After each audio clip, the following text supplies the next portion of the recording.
What's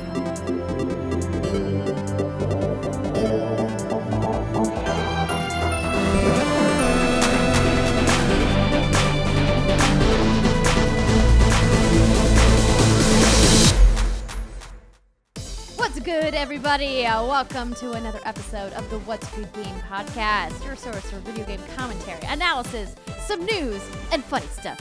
I think that's going to be my new opening, you guys. I think I've got it down now. Funny stuff is always going to be in there. But really hoping you were going to say it again. Thank you. I'm Andrea Renee, joined by Alexa Ray. Hi. Britt Brombacher. Hello. And Christine Steimer. Oh, hi. Oh, hi. Alexa's wearing a very festive Zelda poncho. My Breath of the Wild poncho. I love it. It's great. It's very cozy. I got lost in it earlier. I don't know how to wear a poncho, so There's a lot of fabric happening. Wrap it around like a blanket. there was some difficulty, but now I'm all cozy. It is getting it's getting brisk here in California. I know lots of people who live in other places in the world and in the United States are like, yo, it's actually cold where we live. You live in California where 50 degrees is cold. And I say, yes, you are correct. I have become an acclimated baby. Or you can be like me baby. and have the pilot light in your house go out and wake up to a 60-degree house every morning. It's pretty gnarly. That's rough. Yeah, I got to I feel like I would pile on the never get out of onesies. bed. Yeah, it's hard. So you are wearing your Xbox 360 robe. I am. So you match your green screen. This is excellent. So tell us the story about how you got this robe. Where did this robe come from? Oh, man. This came about back in 2009 when I started blogging on the IGN community blogs. And I was all about the community and like representing video games via clothing. And I think I saw this at like Target or something. Very specific. And I was like, I'm going to totally get that and wear it alone in my apartment and no one else is going to see it but me. And that's how this came to be. You specifically got it to wear it alone in your apartment. You didn't want anybody to see it, but now you're wearing it on camera. See? Full circle, baby. Full circle. Here we are. YOLO. You knew it had a purpose that day you bought it. You just didn't know what it was yet. And here we are. Amazing. So we have a couple plugs to get to. By the time you're listening to this, we will have found out who won Trending Gamer. Did I win? Did Dr. Disrespect win? Did Shroud come behind the dark horse no one saw coming? Did he win? Or maybe one of our friends of the show, Steven Spawn, won. And then, of course, there's Half Coordinated, who's also up for the award. Thank you to everybody who took the time to vote. Thank you to everybody who sent me and to What's Good messages on Twitter, on Facebook, on email. Greatly appreciate your support. Win or lose, it's been a fun process just being nominated.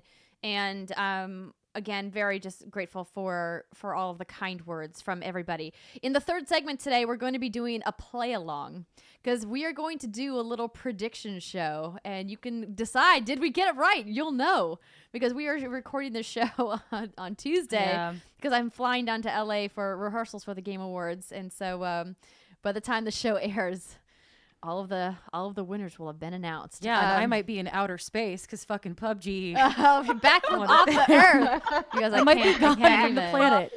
Yeah, we'll Forget we'll talk about that when we get to that section of the show. But for everybody who is listening, who is in Southern California, PlayStation Experience is happening this weekend. Friday night, the special presentation. Saturday and Sunday, game demos, some cool activations and things happening. We are doing a meetup, a What's Good Games meetup at the Marriott Anaheim on Convention Way, which is right next to the convention center where PSX is happening. We're meeting in the lobby bar. Literally, you can't miss it, folks. At 1:30 p.m. Pacific time, when you walk in the front doors where the valet is for the Marriott, you just walk straight back. The bar is right there. You like literally, it's the bar in front of you. We'll be there. We will be bringing our embroidered hats, which are not available for sale anywhere else yet. We'll be bringing our custom What's Good Games enamel pins, which will also be for sale. So if you guys want to get those, and maybe, just maybe, I'll have some random postcards that we have left over hanging around. And if you come by, I don't know, maybe you'll get one. That's a great idea. We have so many. I'll think about it. So we'll sign them for you. Yes, we do have our amazing holiday cards, which just arrived. That if you are our IRL patron, you will be getting those shortly in the mail. Speaking of patrons, we will be doing our Turbo patron shoutouts in the third segment. A huge thank you to all of our new patrons. We had quite a few new patrons this month, which was very exciting.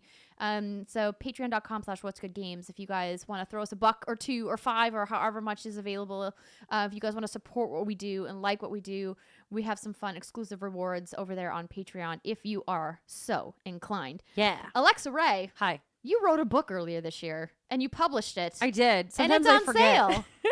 It is. So you can get. I wrote a book on Kingdom Hearts, of course, with the publisher Boss Fight book, and it's on sale right now for the holidays. There's if you go to the Boss Fight Twitter, there's also we're doing special codes. You can plug in a code and get a discount. And it's also you can buy my book along with my dear friend Chris Kohler's book on Final Fantasy V and the localization of that game back when he was a wee lad, and then the book on Earthbound and Chrono Trigger in a JRPG bundle, which is super cool. So if you're someone like me, then you should go buy it, and then I can go buy burritos with that money.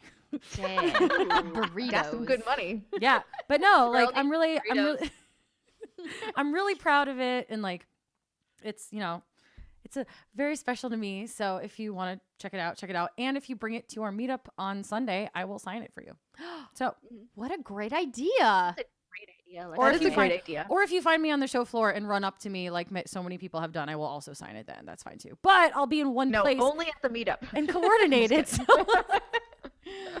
The meetup will again be from 1:30 to 3:30 in the afternoon. And again, you do not need a PSX badge to attend. This Nope. is just in the lobby bar of the Marriott. So you Yes. could just walk in off the street, say hello, high eat a five. sandwich, hang out. Yes, you know. they actually have pretty good food at that lobby bar. I have eaten at that lobby bar a surprising amount of times because so many events are held at the Anaheim Convention Center, from VidCon, GameStop Manager Show, PSX, D23.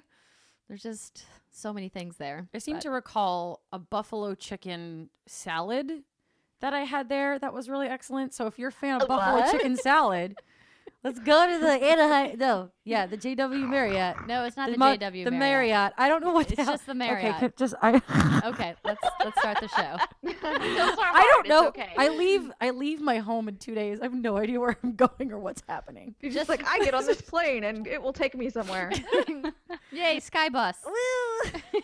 Skybus. Okay, so let's go ahead and jump into some news. This week, because are you okay? I'm awful. No, you're the best. Okay, so No. this week, because we're recording a little bit earlier in the week and because it's December, it's a little bit light on news, but we got a big dose of news from Capcom. So they very kindly sent us this really cool little anniversary package to celebrate Mega Man's 30th anniversary. They had a stream on Monday. They gave us little party hats. We have a custom set of Mega Man headphones that came with that one of our awesome patrons is going to get in a box. And they announced Mega Man 11 is coming to the Nintendo Switch, PlayStation 4, Windows PC, and Xbox One in late 2018. The game is a side-scrolling action platformer, of course, in the vein of the previous 10 Mega Man games, but with 3D visuals. Working on the title are producers Katsuhiro Tsuchiya This is my favorite part of the show. Katsuhiro Tsuchiya. and director Koji Oda. both. Thank you. Yeah, I'm good at that. Yay, Alexa's back. Exactly. We can say Japanese names now. Both veterans of Capcom and the Mega Man series, the pair talked about their goals for the new Mega Man, referring to the game as something of a rebirth for the character. The game's art director and character designer, Yuji Ishihara, created a new look for Mega Man, which leaked earlier this year on the Mega Man Legacy Collection 2 release, which you guys might remember. Plus, also, they announced that they are bringing the Mega Man X series, all 8 games, to the Nintendo Switch, PS4, Windows PC, and Xbox One. And they announced that during their 30th anniversary live stream as well. And Mega Man X through Mega Man X8 will be re-released sometime during the summer of 2018. So lots of Mega Man news. I could not have predicted that this was where they were going to go. Obviously, I expected some kind of remaster or another collection. Obviously, we've already had one of those previously, but did this like blow the wind up your skirt? Anyone? No. Not even a tickle. My skirt I remains don't. flat and against my butt. Yeah, my skirt has like static electricity and it's like clinging to my legs. Like nothing's getting up that. I only wear pants. Nothing impresses me. No, I think it's great for Mega Man fans. I'd be curious to know how they feel about like the art direction. I think it looks great. I saw the trailer, but it's not something I know enough to care enough about. I feel about this the way I felt about playing Star Fox 2 on the SNES Classic. I was like, it is 2017, almost over 2017. It is a like 2D, 3D elements side-scrolling platformer. It's like, unless you're doing what like Sonic Mania did, which was basically like a nostalgia thing, like you can't make a, I don't know. I just feel like it's From what I've heard from people so far, it seems that the revamped art style, this rebirth, as you know they're calling it, is very divisive. they made him long. Yeah, that some people are really into the new art style, and like some just had a fans growth spurt, absolutely guys. hate it. They made him long. You know, like in Mario Maker, how you can make Mario skinny Mario. No, no. That is the worst Mario. I hate that Mario. That Mario can die in a fire. Yes, Whoa. because he's in a permanent like lumbering Slender Man squat, and he just like kind of scuttles around, and his legs are long and bow-legged and weird. They kind of elongated Mega Man like a little bit, and I just see skinny Mario when I look at it. It makes me really upset. Yeah, I don't like that Hilarious. whatsoever. Skinny Mario really upset me when that happened. So I know none of us clearly care that much about Mega Man, but did anyone play it growing up? I did Nope. not. Alexa Ray did. yeah, my cousin had all the systems, and I played it on it. It's good. It's a good like. It is a classic, you know, side-scrolling shoot things at people game, and they were all really solid. Like the formula worked. It's, you know, the same kind of thing that like all the old Marios and all the old Sonics were, and I know fans will probably get really angry at me for lumping them all in the same category, but that's the kind of games that they were. But it was, I guess, like a lot of people really felt attached to Mega Man himself and then like the world of Mega Man. I know that's special to a lot of people. I never really got into it, but Mega Man X, I had friends in college that were like, I love Mega Man X and I read all the comic books, and I'm like, oh, okay. That's cool. So like this is cool and it's great for them, but like I'm not particularly excited. Probably won't play it. I don't know. Yeah, you know, it's for me. I like that they are, you know, going back to this franchise. Clearly beloved by a lot of gamers out there. Retro style games just don't excite me anymore, and it's tough because I don't want to like snap judge a game purely on its art style. But I walked recently through Day of the Devs here in San Francisco, and I would see several games with this kind of 16-bit or 8-bit art style, and kind of go, I don't know if I even want to play that game because of the art style, and I hate that. I hate that, like, I'm so like turned off by it because it doesn't feel original.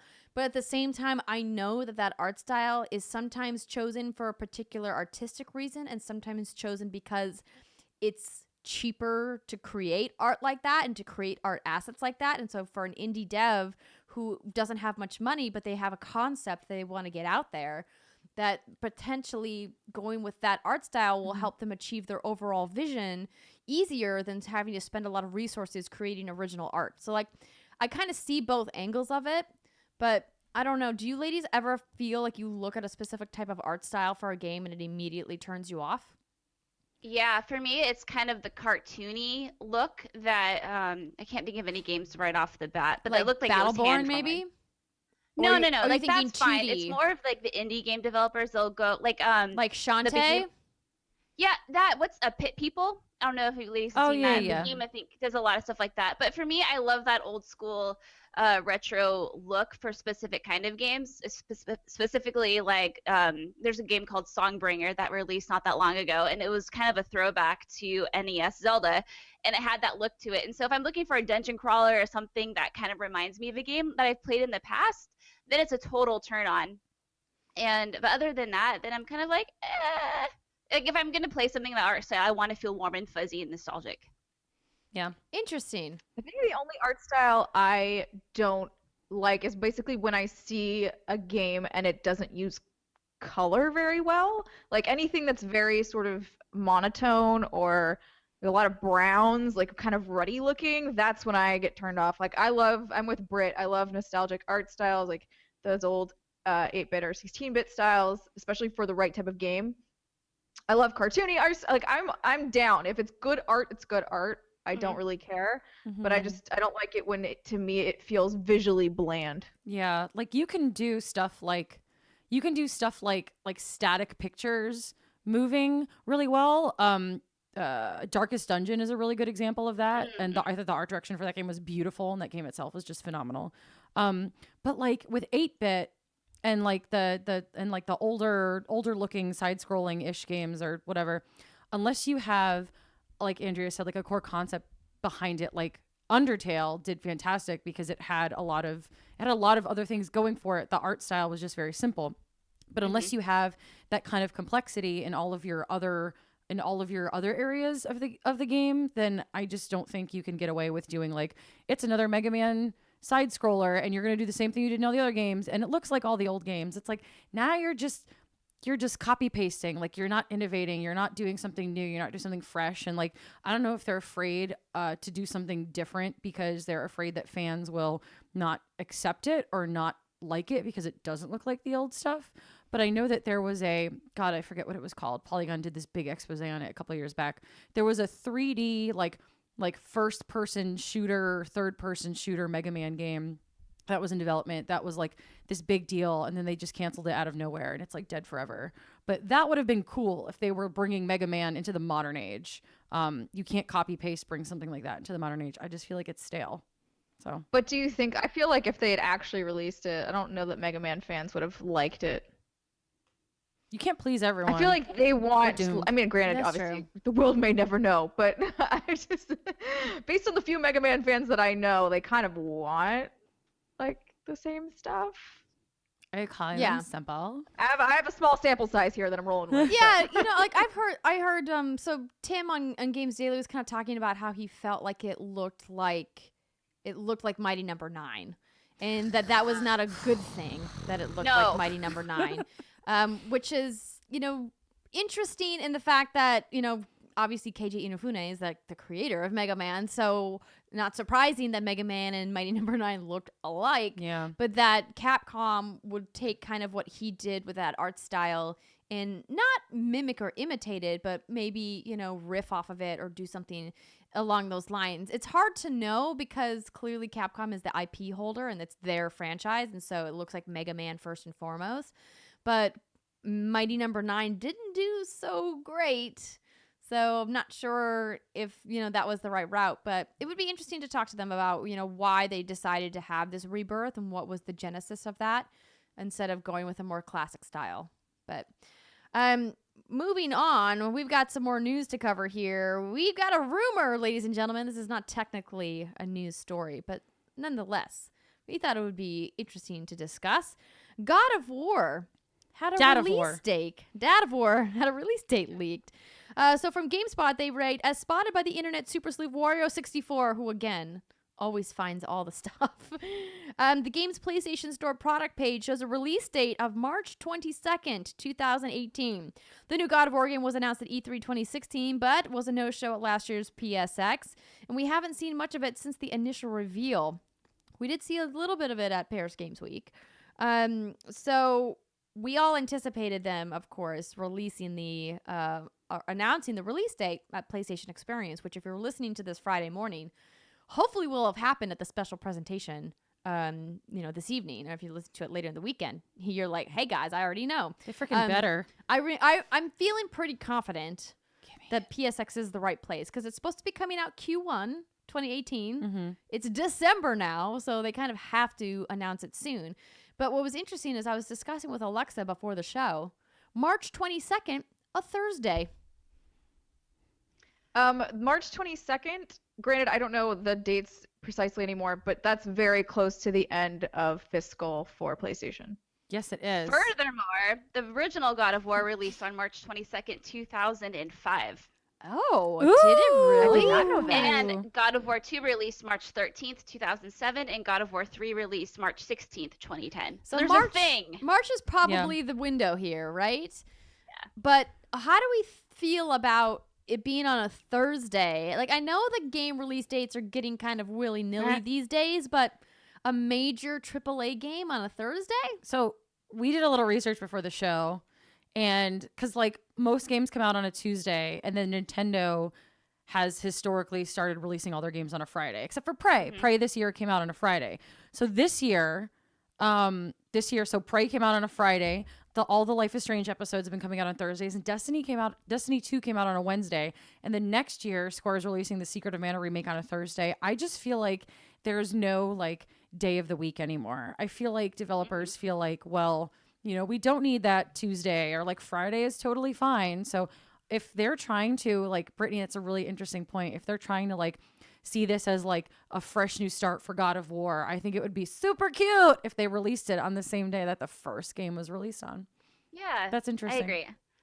I really don't care when a freaking game releases. I mean, I'm sure there's like reasons for it, maybe, and all the inner workings, but I'm like, whatever, just give me the damn game. I don't care what To day me, it comes on. A Friday seems to make the most sense to me as someone who's like, I would pick this game up and then go play it on the weekend. Because like during like the week, like a movie, right? I gotta work. Or you could pick it Yeah. up on Thursday and just wait until Friday. Yeah. I don't know. I'm excited. I really want this game. I really want this game. Yeah, Dad Dad of of War. Dad of War.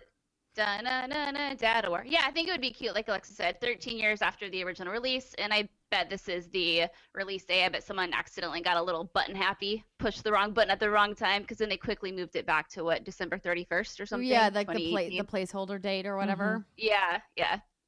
Having worked there, that would not surprise me if somebody oopsied. There's also like all that merch. Like they released the like PlayStation Experience Store merch lineup, and it's all this God of War stuff. Like they have to be announcing a release date. They wouldn't be like, here's all this merch, and we don't know when it's coming out. And LOL, please, one day this game will come out. Just trust us. Bye. Yeah, so this was released E3 2016, correct? So that was a year and a half ago. Mm-hmm. You mean it now? Now, yeah, that it was announced. So is this, jog my memory, please. This has been like a long time without a release date. This isn't normal, is it, for a game to go this long? Well, Oh, honey child. it's so Yeah. Oh, baby girl. so Kingdom here's- Hearts 3. Oh, I mean, come on. true. So here's the thing. It feels like there is no rhyme or reason to when companies announce dates. I personally enjoy when companies will hold off. You like the long tease. I mean, yeah, because I don't want them to give a date and then push it back and then push it back and then push it back, which we have seen with franchises like Gran Turismo, you know, like pushing the release date back, and like several other series. And the thing is, it's like I would rather either they That was my fault. release a date like Fallout 4 at E3 when Bethesda's like bomb dropped November, the game's coming, like it's ready, right? Like by the time Bethesda announced Fallout and they had a release date, that game was almost done, right? So like the last Yep. few months were like polish, bug fixing, but that game was like completed. So they could confidently say this is when it's launching. So either you got to go that route and be like we're keeping everything under wraps until the game is almost finished, or you got to just be vague and give windows like, you know, Q1 or holiday or whenever, late 2018, what have you. Because it's all about expectation management. It's frustrating when you put a pre-order in and then you expect the game on a specific date and then it gets pushed back, and maybe it screws up like, oh, I had this budgeted for this month and now it's too close to this and now I have to cancel one. You know, it's frustrating. I just want Yeah, I agree. I do wish more publishers would go the Fallout route and be like, hey, 6-month PR window and that's it. Like, the game's ready. It's coming out. Hold on to your butts. It's so hard to keep that stuff secret for that long, though. It really is. I was actually extremely impressed with them. The fact Oh, that they yeah. kept it Yeah. for so long. Yeah, absolutely. Well, we'll hopefully have a release date, and we'll be able to talk about all the other awesome PSX announcements from the panels and from the presentation on the show next week. But now we need to talk about Yay! some content coming to Assassin's Creed that Alexa is super excited about. Can you guess what it is? Yes, it is a Final Fantasy 15 mashup. Chocobos, ladies and gentlemen, are coming to Assassin's Creed Origins. She just silent screamed, Well, everybody. Like well, silent screamed. Well, one, it's a useful ass thing. It's not some weird ass like Noctis shorts or whatever. It's like an actual thing that Bayek can use. I don't want. Okay. So I got the chance to talk to both Hajime Tabata, director of Final Fantasy 15, and Ashraf Your Ismail. BFF. My BFF, and Ashraf Ismail, the creative director for Assassin's Creed Origins, at different game points. director. The game director. To talk about the Assassin's Festival collaboration. And Tabata was like, yeah, like, they were like, hey, we like you. And we were like, we like you too. Let's do a thing. So we collaborated and put some things in each Oh other's my god, games. adorable. They swiped Yeah. left. That's like They did. romance. They did. I heard a story from a third party about how I guess the directors met in an elevator at Gamescom and then or something. All these meetings happen in elevators. It's very weird. So so I was talking to Ashraf and I said, like we were talking about the Assassin's Festival, and he's like, yeah, we were so excited about it. And I'm like, so is there Final Fantasy 15 stuff in Assassin's Creed Origins? And he was like, and I was like, are we gonna get some like Final Fantasy weapons? And he was like, not weapons. And I was like, what? So at first I was worried that it was gonna be like Noctis's outfit. I don't want to see Bayek running around the desert in no black shorts and like booties. combat boots. No, I don't want to see that. I don't care about that. It would be very like No. what's the word? Anachronistic? No. Anachronistic. yeah. And But dumb. like in reverse. It's something from the future that's in the past. Stupid chronistic. New word. So But it's not. It's a thing that you can actually use, which is a mount. And the mount system in Assassin's Creed Origins is really excellent. So hell to the yeah, I'm going to be riding around the Wait. deserts on my damn chocobo. And I need to make sure that everyone listening understands What I'm talking that about. this is not confirmed. Oh, it's basically confirmed. However, That was a butt. they posted Yeah. a GIF to an unnamed quest, which I believe we have the quest name now. It's called Here Comes a New Challenger, which will see players battle unlimited waves of foes in the Cyrene Arena. Oh, that's a separate quest. That's Wait. for the Horde mode. Here which comes is a part new of the DLC challenger. plan. Sounds like Super Smash Brothers. Smash Is Brothers, Bayek going yeah. to be in Super Smash Brothers? Oh my gosh. Holy shit. Confirmed. Ridiculous. So in case you guys forgot, there is, of course, the Assassin's Festival in Final Fantasy 15, where you can get the Assassin's Creed robes, I believe, And some Um, weapons. and other stuff. So it looked like a horse with like feathers on the back. So essentially, it looked like a chocobo. That was a butt. chocobo Horse butt. chocobo butt. Yeah.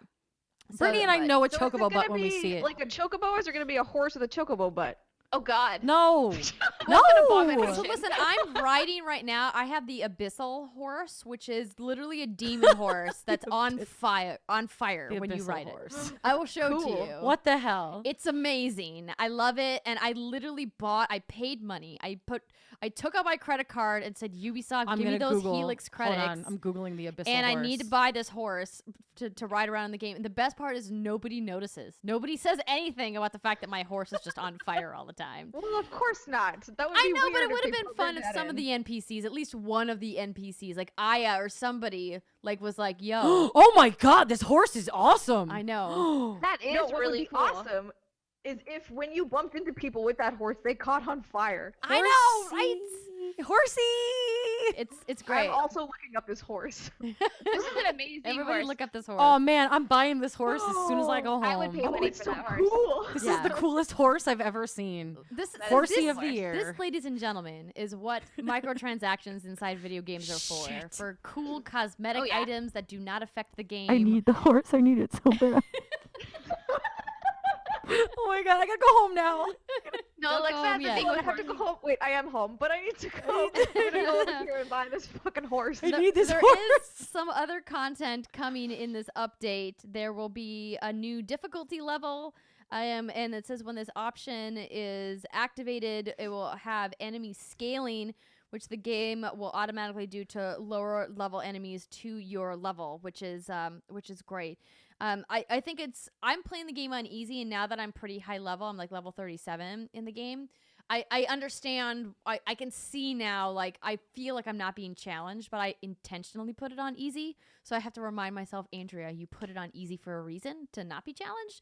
So I'm excited to go back once I've completed the campaign to try some of these assassination missions on a higher difficulty and see how that affects the gameplay from a strategic standpoint. Because that was one of the big complaints with the game, was that, hey, the assassination missions feel like a throwaway and it's an Assassin's Creed game.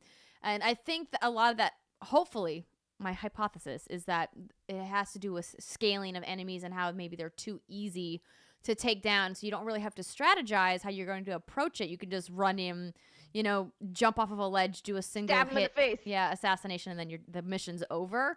So it'll be interesting to see like how this new difficulty level will change that. But yeah, we will keep an update on the Chocobos and Assassin's Creed. Did we ever get a date for this update?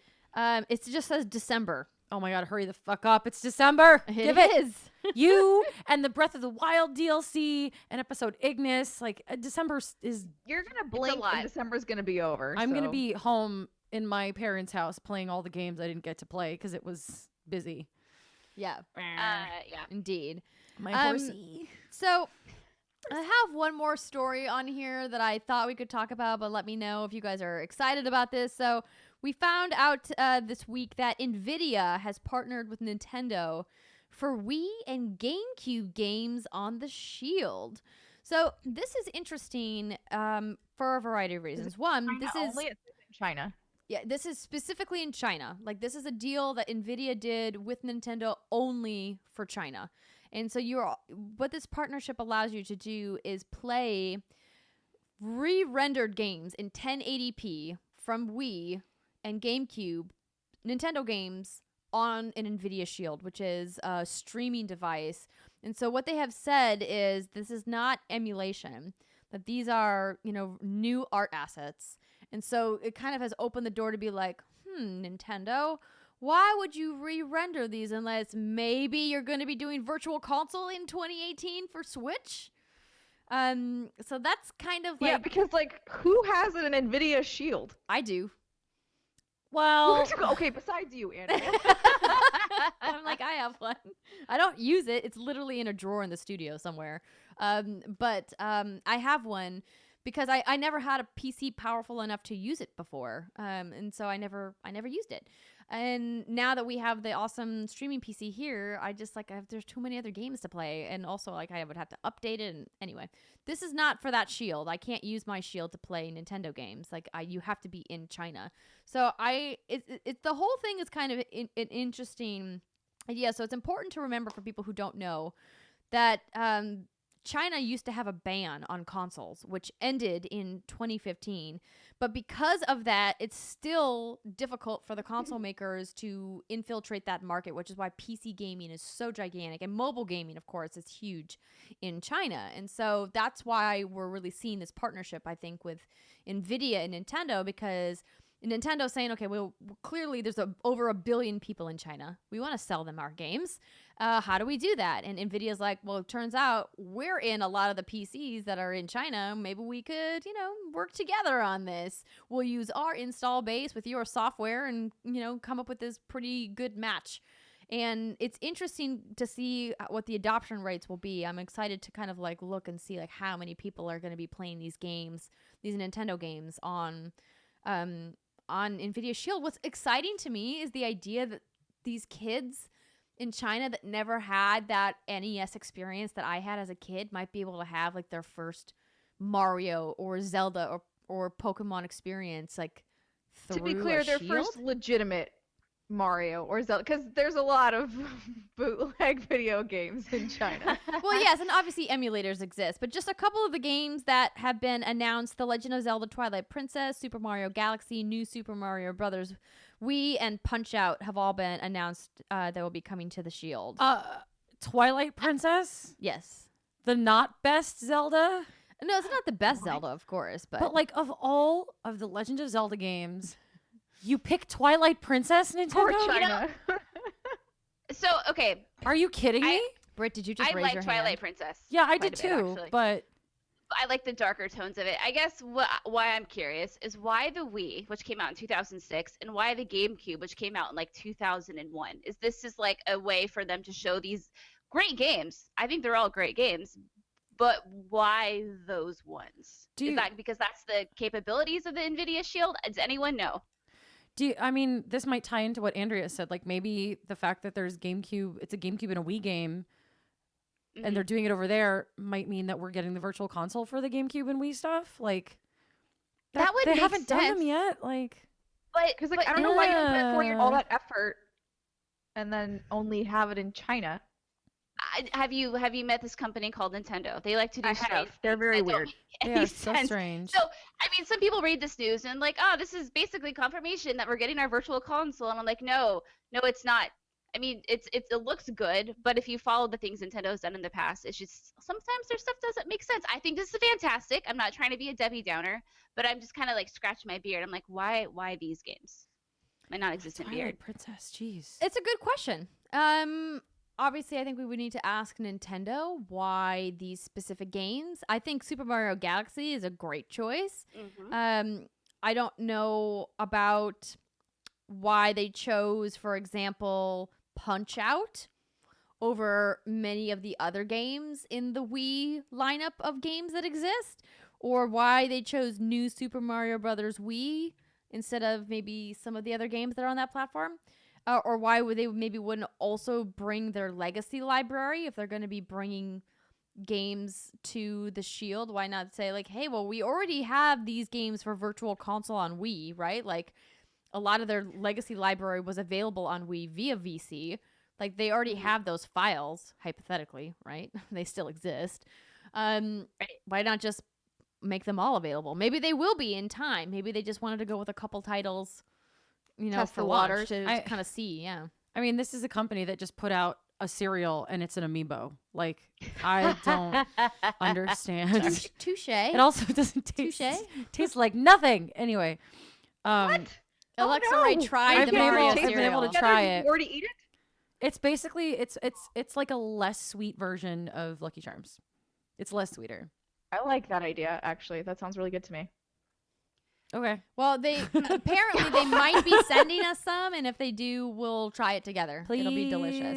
It'll be great. So that's gonna do it for us for news for this week. We are going to talk about some games after the break. I got to play a couple of new things, preview a few things, and Alexa Ray is here to talk about. I can't tell because she and Steimer made so many weird notes inside. I sure did. Oh, you played Xenoblade and Horizon? I finally played Horizon Zero Dawn. Amazing. I We're going was- to talk about it. But before that, we're going to take a short break and hear from one of our sponsors. Stick with us, ladies and gentlemen. We will be right back. Bye. This episode of the What's Good Games podcast is brought to you by TakeThis.org. Take This AFK rooms are mental health first aid for conventions worldwide. And without the psychomancers, they'd just be empty space. Since 2014, Take This has been sending psychomancers to conventions worldwide trained in the art of mental health first aid. Psychomancers create safe, welcoming spaces for people dealing with mental health issues and can help guide people in distress to the help they need. Between training, insuring, flying, lodging, and feeding our psychomancers, Take This spends over tens of thousands of dollars a year to help thousands of people dealing with mental health issues at conventions all over the world. And the psychomancers need your help to keep flying. Visit the Take This Patreon at patreon.com/takethisorg to learn more about the Psychomancer Project and how you can help bring help, healing, and hope to people around the world. Become a sponsor of the Take This AFK rooms, staffed with psychomancers, stuffed with hope. Patreon.com/takethisorg.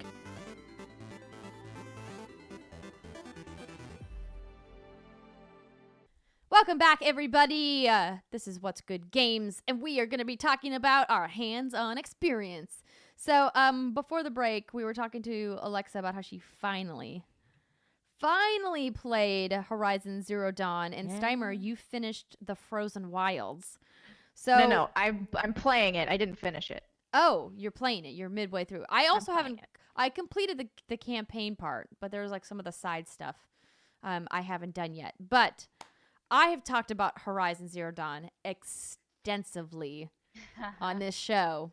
And Alexa Ray, how do you feel? Alexa, Don't did you break- beat it? don't is my break- first don't break question. my heart, You said Alexa. you were going to. I'm about halfway, more than halfway through.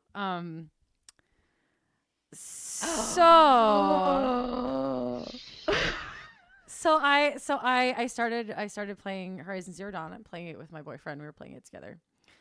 And the beginning, the whole the concept of the world was really cool. I really like it. I think it's awesome.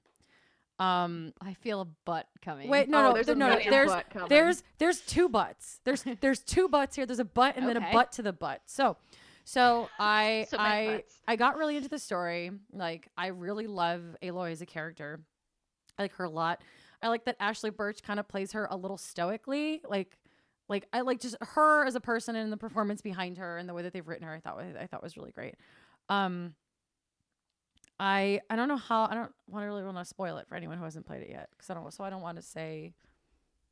Brittany's fine. shaking her head. Long No, enough. I It's don't been want long to do that to you. I don't want to do that to you. I mean, are you So- trying to talk about story spoilers right Yes.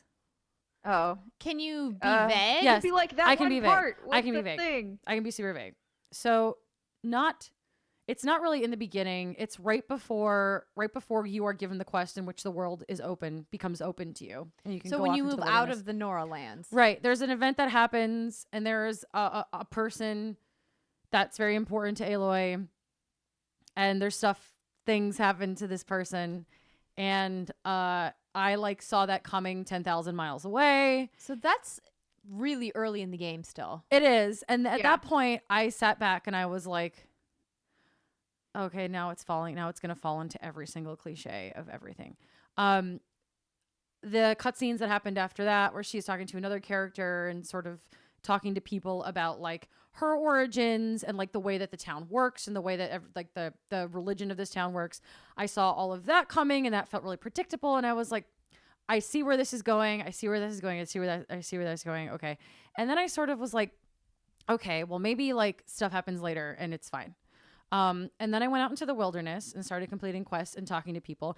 And I felt, I've played this game before. It's called Tomb Raider. I felt I felt like I was playing a game that I had played before. And I was like, okay, fine. Okay. And now here's the butt to the butt. So there was a moment in the story, and I was like, okay, I'm collecting all this stuff, and I'm fighting these. The robots are really, really cool. And I'm fighting all these things. And then this thing happens in the story. It's about 2/3 of the way through the game. And I had an emotional moment with this game, my first emotional moment with this game. And I was like, oh no, I'm an asshole. And everything I thought about this game was absolutely wrong. This is not the story that I thought it was going to be. And I sort of got really obsessed with it, and then spent way too much time doing all of the side quests. And then I got all these other skills and spend a lot of time like swimming underwater and shooting things out of the sky and just sort of like running around and like being a derp and like and the game opened up, and I got very angry at myself for being an asshole about being mad about like the first couple hours of the game. So I was not impressed up until a certain point, and I was like, this feels really familiar. And I'm far enough in the game, I haven't finished yet. But I realized, yes, this game feels familiar. But Horizon Zero Dawn is a textbook example of developmental iteration on concepts and themes and gameplay tenets that have worked elsewhere. Like in that game, I see elements of like Assassin's Creed. I see elements of Tomb Raider. I think the team has said that Tomb Raider was their inspiration in like a ton of interviews. But a lot of people make games that are samey, and that they look at Tomb Raider like, all right, we're gonna make an action game, like whatever. Like the way that, people said Shadow of Mordor and Shadow of War feel like they're a Batman game or an Assassin's Creed game, and they copy pasted it onto this Nemesis system, and that's its core tenet. I couldn't put my finger on exactly all of the little things that Horizon expands on in a smart way and does in a different way, but you can see when you play it, you can see all of its DNA in like every move you make, and you can see the legacy of games that came before it. And then it's just developed on it and changed it and reworked it into this incredible world that, yes, looks freaking beautiful, with this amazing character that like I completely fell in love with, and this story idea that makes you think you know where it's going for the longest time, and then comes in and like punches you in the crotch and is like, nope, sorry, not today. And I'm really enjoying it, and it made me want to crumple into a corner and cry, because one, I've gone this whole year without playing it, and two, I was sick last week and I was prepared to come on the podcast and be like, I think this game is overrated, and then I spent more time with it and I'm like, oh, I'm so glad I was sick last week and didn't do so this thing. embarrassing. I'm glad I didn't dig this embarrassing hole. But no, I'm like, I really, really like it, and like I'm not done with it yet. But I was prepared to say that Super Mario Odyssey was my game of the year. And now that I'm almost done with this game, I'm like, like, Yay! So Okay, Yeah, hopefully join I the finish club. it It's me and soon. Andrea. I want to How- finish okay, it. Alexa, so I played like maybe like 10 hours of Horizon Zero Dawn, and Okay. what I played was great. Don't get me wrong, but I kind of got lost because it lost me because of all of like the environments is all woodsy, and to me that's like not exciting and not like enticing enough to explore this world. I just kind of got sick of it. So how long did it take you? How many hours before you're like, okay, this is way better than I thought it was going to be? Well, as someone who's a fan of the works of J.R.R. Tolkien, who only writes about walking in the woods, It's true. I had no Word. I had no problem with the woods in Horizon Zero Dawn. You know,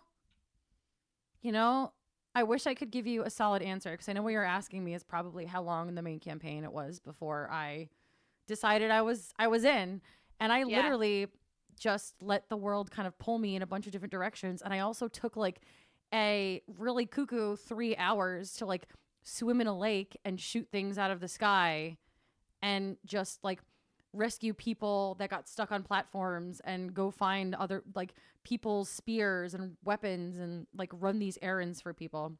Because Aloy, I guess, has time to do errands while the world is crumbling.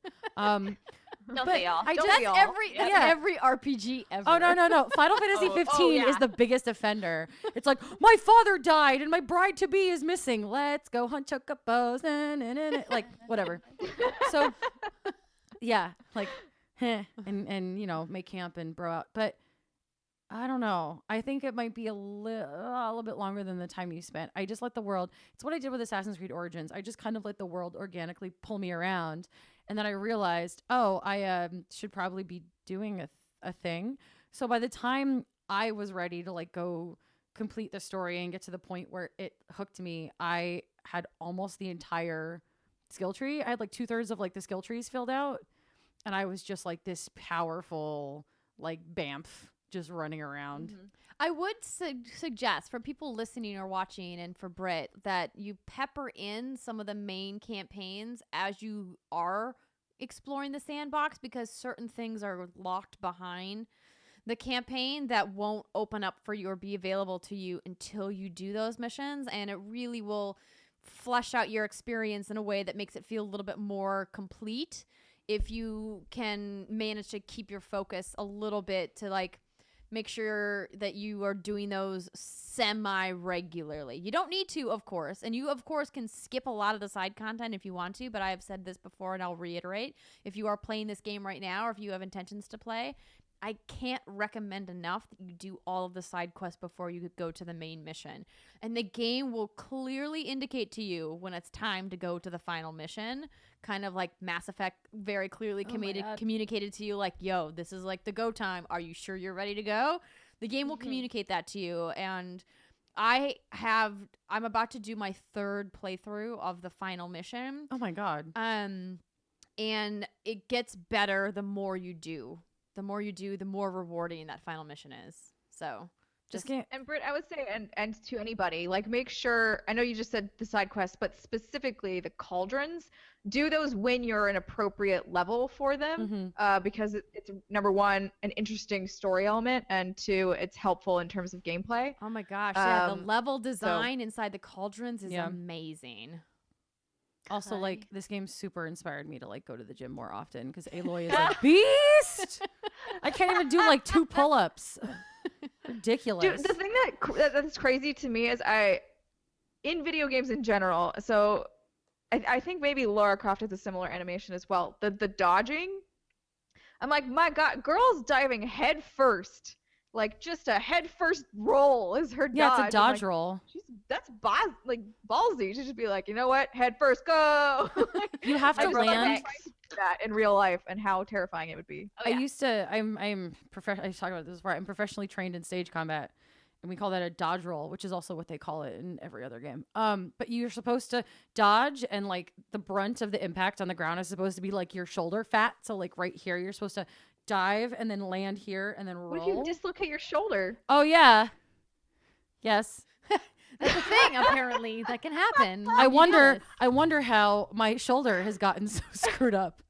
You doing all these dodge rolls and not telling us? I don't know, but You just dodge rolling in your spare time? yeah, you know, I don't need a Just roll. rotator cuff That's on how this she gets side. everywhere. It's fine. Just dodge rolls. Just dodge rolls. The Oh, yeah. extended dodge Okay. roll that you can unlock in the skill tree is excellent, by the way. Extended dodge roll. Yeah, I'm you can confused hold again. down the button and she does like a farther Like dodge a really long roll. dodge Oh, roll? see, Yeah. I imagined like just her Really continuously shoulder? rolling. No, it's like a longer leap, so you get farther away. She really dives for it. Yeah. It's like, Okay. it's like a little bit of a I slight actually hang in forgot the that I animation. had that skill. Now that you mentioned, I'm like, oh yeah, I could have done that. when I was- So It's incredibly I went helpful for back some of and the I'm late now game starting enemies. Frozen Wilds. It's so good. Yeah. And Tell us about it. it's it was definitely a little bit like, oh crap, I forgot how to play this game. And what was I doing? I was basically like roll. I wasn't trying to roll. I was like basically just hitting all the wrong buttons. And as you're going into the area, it immediately is like, here's a new robot, F you. And I'm like, crap, like how do I do anything? Oh god, arrow, what does this arrow do? Oh no, like I just was panicked and like, oh no. And it took a really long time to take down, even though I'm not quite level 50. I think I'm level 47. So to me, I was like, okay, this is not messing around. Like they are definitely going to try and mess you up with their new monsters. And I was okay with that, but I need to like spend more time relearning all of the things that I had. Because like you just said, Andrea, I forgot about the super long dodge roll, but I totally have that. I just didn't do it at all. I just like baby dodged rolled around. Yeah, it's the Frozen Wilds.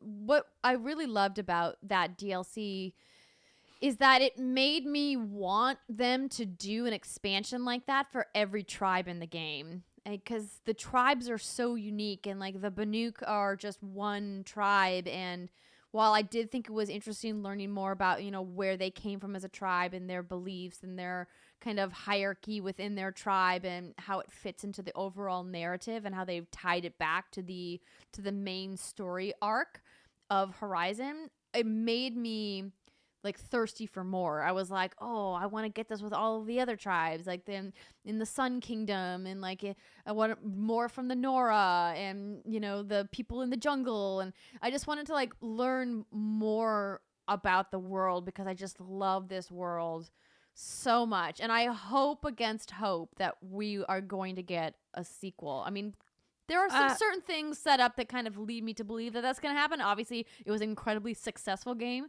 for PlayStation and for Guerrilla, so I have to imagine that we will, but obviously they haven't announced anything yet. I mean, this is the era of multiple DLCs where games can release DLCs a year and a half after they actually come out. Final Fantasy 15. So I would. We're getting more next year. I don't want to talk about it. But that was all announced. All the DLC that came out this year. I mean, the stuff for 2018 is new, but right. But like, considering how well Horizon Zero Dawn did, and like we've gotten one expansion for it, like I think it's very plausible that we'll get an announcement of like another like add-on expansion. I mean, if the game is doing well and it's super popular, I can definitely see Sony having Guerrilla like make more for it. So I think that will depend on how well the Frozen Wilds sells, because the problem with DLC is that just because you may have an install base, let's just go with 1 million, that like a very, very small percentage of it's people will actually go 4.7. back and purchase anything, Yeah. especially so long after that game has released. So this is almost a year after the game came out. And like, who's buying it? I mean, I did, but it's one of those things where like when you start cutting it, you keep cutting it more and more the longer you get away. And that's why Day One DLC existed for such a long time, or still does. It's because the closer you are to the game's release date, the higher chance you have of those users purchasing it. And the farther you get away, the less likely. Yeah, well, they released this week the complete edition, which includes the Frozen Wilds. So I will be interested to see how that affects sales. Back in June, there was a story that said there is 3.4 million copies sold, according to a story on IGN. But that was back in June. So clearly there's been several months since then.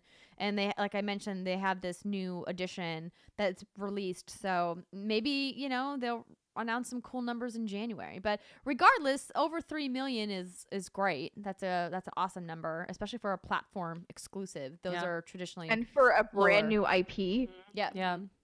Exactly. Okay, ladies. So I'm looking now for a new game. I just finished Wolfenstein 2. Do I Yep. do Shadow of War? Do I continue with Assassin's Creed Origins? Or do I jump back into Horizon?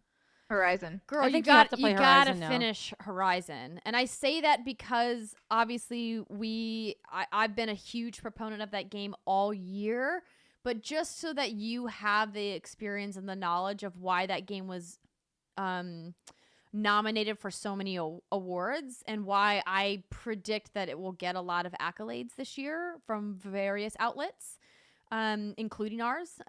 So I would say All right. definitely finish that. Assassin's Creed can wait because you'll want to take your time with Assassin's Creed. There's a lot to explore there. Their open world is much bigger. I mean, Horizon's open world is big, but like Assassin's Creed Origin is like next level. Like it's I gigantic. think Horizon's Yes. like Horizon's a manageable size, Yeah. which I appreciated. I still feel Assassin's Creed is too big. That's what she said. Okay, I will play Horizon. You Zero got a done. problem with big. Play Horizon. Yeah. Play Horizon, and then get Assassin's Creed Origins, and then get your Abyssal Horsey. Horsey. Horses. But Britt, you have been playing some other stuff. You have a few games on your list here. So we've already talked about Wolfenstein quite a bit. We've talked about Comrades. Let's hear about this Human Fall Flat. What is this game?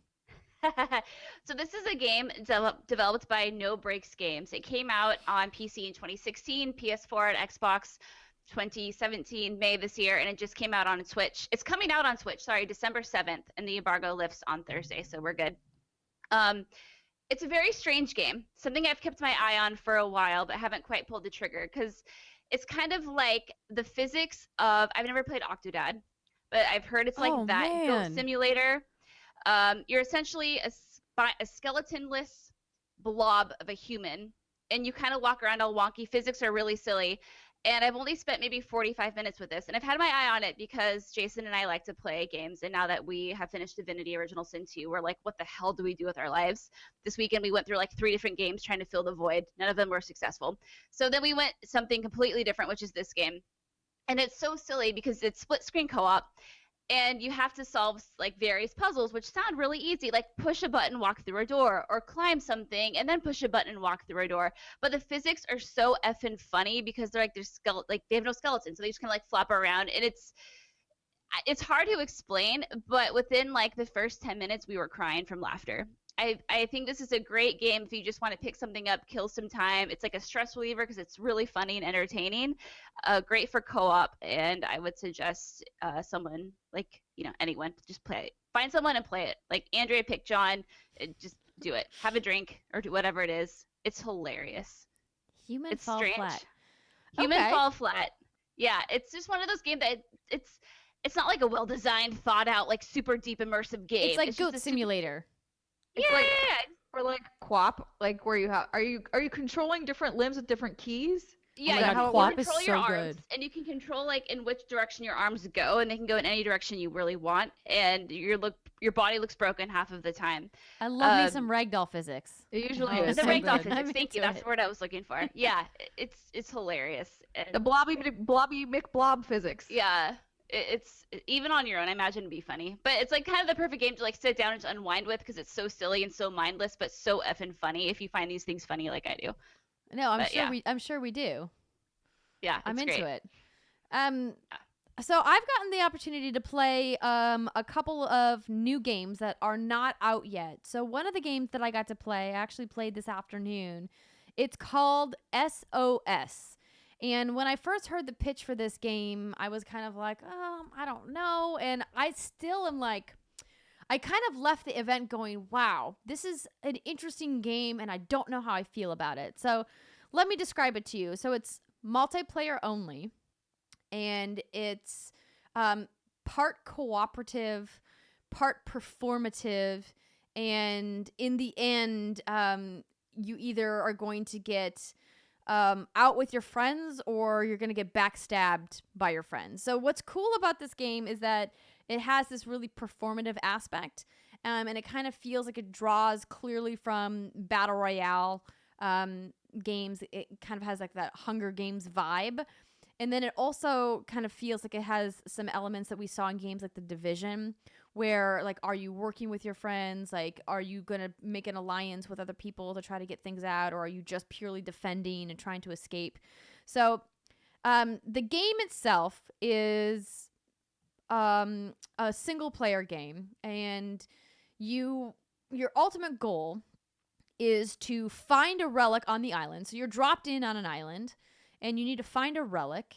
You need to set up a signal flare to call a helicopter to initiate an evac. And then you need to get to the helicopter and be one of the 3 people. There's 3 seats on the helicopter that makes it into the helicopter to escape the island.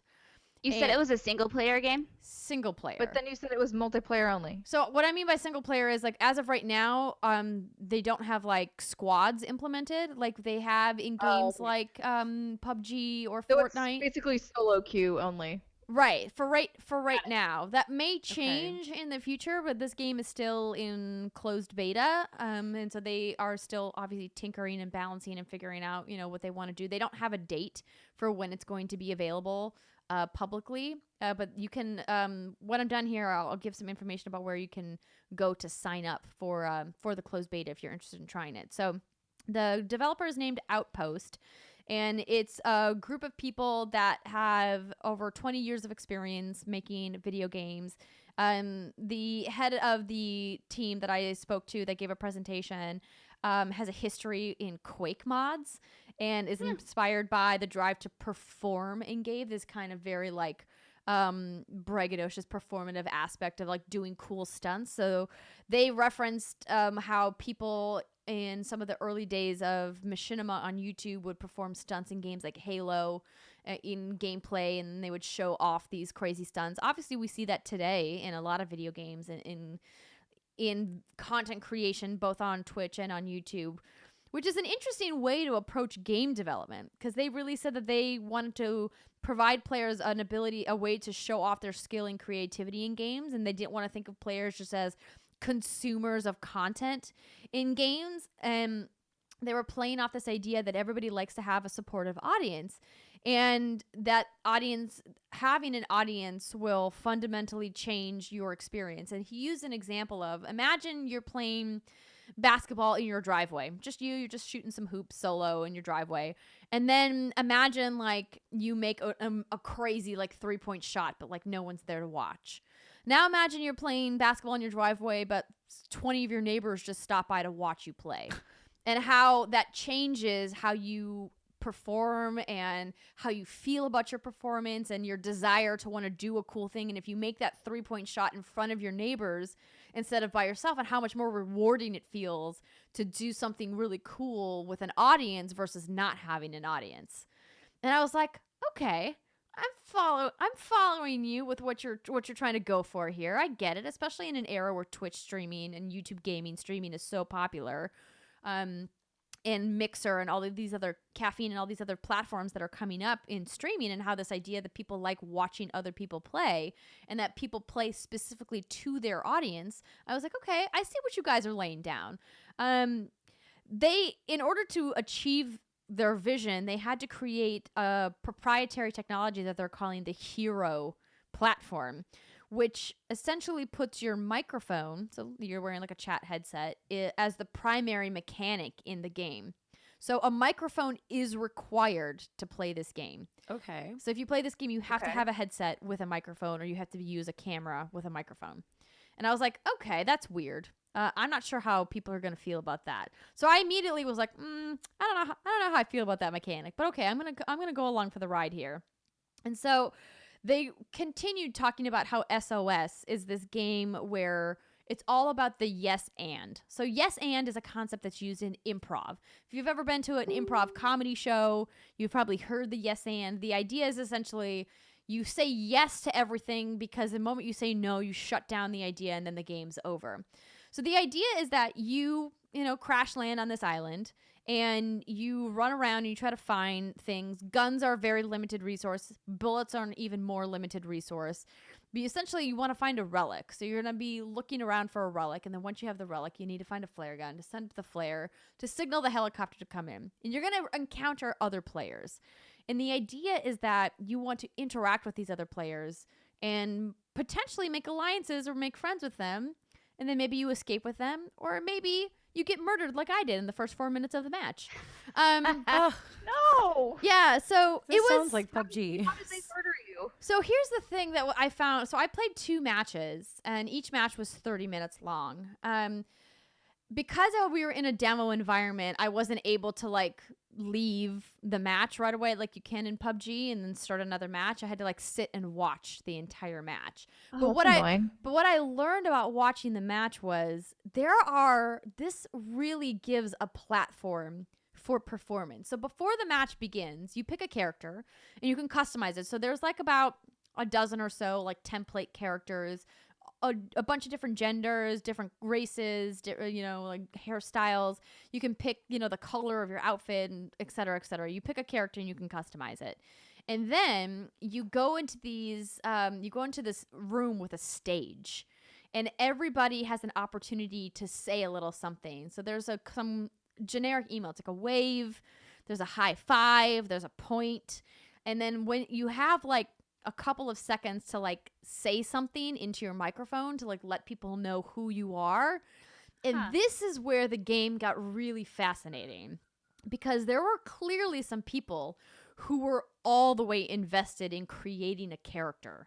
There was this one girl who was GLaDOS, who spoke with a computer. So they had community members of theirs inside our matchmaking pool to help fill out the match, and so we could get an idea of what they were going for. People who've been playing in their closed alpha for a while. And there was this one girl who kept speaking in this robotic voice, and she kept saying these lines. It felt scripted, but it wasn't. It was just this community member. I don't even know if it was a female. She just had a GLaDOS-like voice.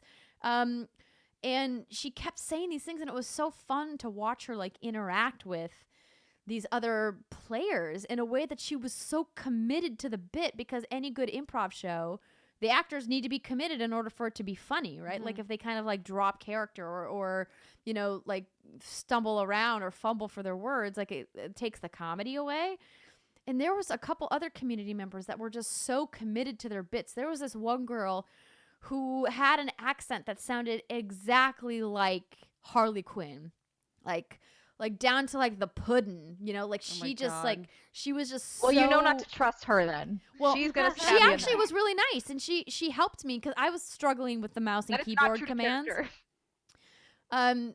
Because I'm a console player, and you guys know this. And I was struggling, and so what happens is if you get attacked, so there's monsters on the island too, and if you get attacked by these monsters, you get infected, and you have to find these mushrooms and eat them in order to stave off the infection, to try to escape the island before the infection overtakes your body. But if they attack you, you also lose health, and so there's papayas that you find. It's their flagship item is these papayas that you find that you can eat to regain health.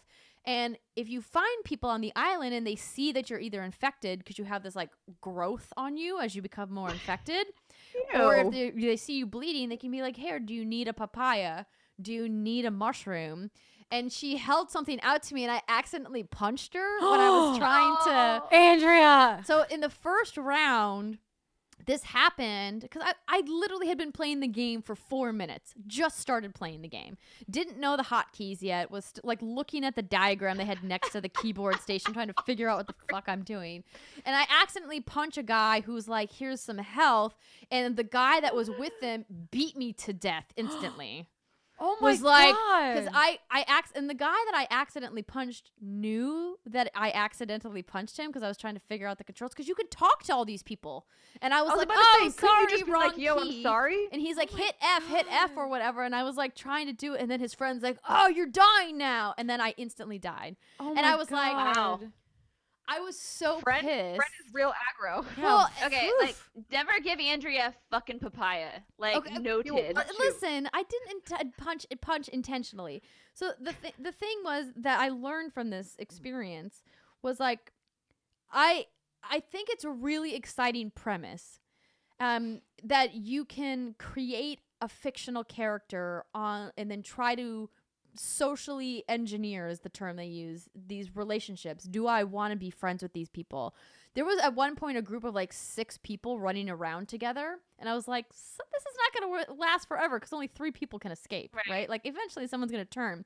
And then I was flipping through all the different alliances on the island, and I came across this pair who had the girl, the pudding girl, and this other guy who had it was like Brago Bobbins or something. It was a play on one of the Hobbit names that I did not like. Brago Bobbins. I'm messing it up. It's not right. Anyway, they were running around the island together for most of the match, just the 2 of them. And then they managed to find a relic, and they get to the helicopter site. They're waiting at the helicopter site, trying to make sure to like stay in the background in case someone like storms the helicopter right before it takes off. And the helicopter comes, it lowers the hook. There's 2 of them. There's 3 seats on the helicopter. He turns and shoots her point blank in the face. After being allianced with her the whole match. And there's 3 seats, and the 2 of them could have both escaped. And instead of escaping together, he was an asshole and shot her and killed her and made her lose the match. Holy shit. I will say that is the sign of a sociopath and not somebody that you'd want to be friends with. Why? Like that literally is sociopathic behavior. Why would you ever do that? And I mean, sure. go ahead, Brett. No, say sure, but it's also fascinating because it's kind of like those role-playing servers and WoW and other MMOs that you get to see. Like you really can. I see what you're saying. Like you can really get into this character. If you have several different avatars, you could have one who, like Simon said, sociopath who will shoot you in the face, or you could have one who hands you papayas after you have a growth spurting out of your back. So I'm curious, is there like a reputation system or anything for these characters? That's a good question. I didn't get a chance to deep dive with the dev team. And obviously they mentioned at the start of the demo that a lot of this is still like in progress, that they're still like tweaking things. And, as they gradually widen out the player base inside the closed beta, that, they'll take those learnings and kind of add them in. But it's Wow. crazy. It's crazy to me. The thing that I liked about this game was it allows people who have a creative flair and who love to perform to be able to have a platform where they can really utilize that from a gameplay perspective, which is not something that we really see very often as a primary mechanic in a game. As you mentioned, there are specific role-playing types of subsets or mods or like certain areas or servers of games, but it's not like this is like the main thing. And I can see specific streamers really having a great time with this. However, it's going to be interesting to see how their player base survives, knowing that you have to have a microphone and you kind of have to participate. You can excuse me, you can technically survive if you lone wolf it, but it's difficult to do because if you find yourself in trouble and you need to ask for help or you're running into somebody, Sorry, dry throat was it? Yeah, Britt, I don't think your reputation system would work because Right. then you would immediately know, like, oh, that person's He's So a you can dick. trust- I don't want to play with dishonest, and then him. like that ruins the game. Well, Yeah. no, No, but no, I was actually, thinking about there that too. there are keywords that will say who you are. Like one was like friendly, one was brutal. So there is some kind of reputation system built in. And what was funny about it is that we played with the same people in the second match, and they matched up the people who you met on the island the first time in the initial square off. So in the beginning of each match, when you're at the stage where you get a chance to present yourself, it's you against one other person, kind of like, Family Feud style at the end where it's like 1v1. It's like that, where you're at a table and you're both there and you have the opportunity to say something to the other person. I got paired up with the guy who murdered me the first match. And he was Oh, like, shit. "Oh, hey, sorry about that." And I was like, "Go fuck yourself." Good. Did you actually say that? I did. I was like, listen, I don't want to be like high and mighty, like my time is more important than anybody else's. But it also is. But like we have a lot of these events that we go to, and we have a very limited amount of time to learn about the game. And I got very frustrated that at a press event, I was murdered in the first 4 minutes of a 30-minute match, and then I couldn't play for the rest of the match. So that that sucks. guy was?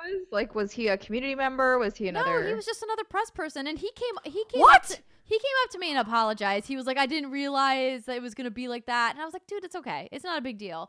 I said, "This isn't on you. It's like Yes, it is. We're in a circumstance where I don't get to respawn in and play the game and actually experience it to like get a good preview of it. But we played another match, and I lasted quite a bit longer, and actually a monster took me down the second time around. I found two other people who took pity on me, who were very nice to me. Something else I'd be curious to know is, can you pair up with your friends? Because if it's 3 people who can make the helicopter, then maybe you'll start seeing really good teams pairing up.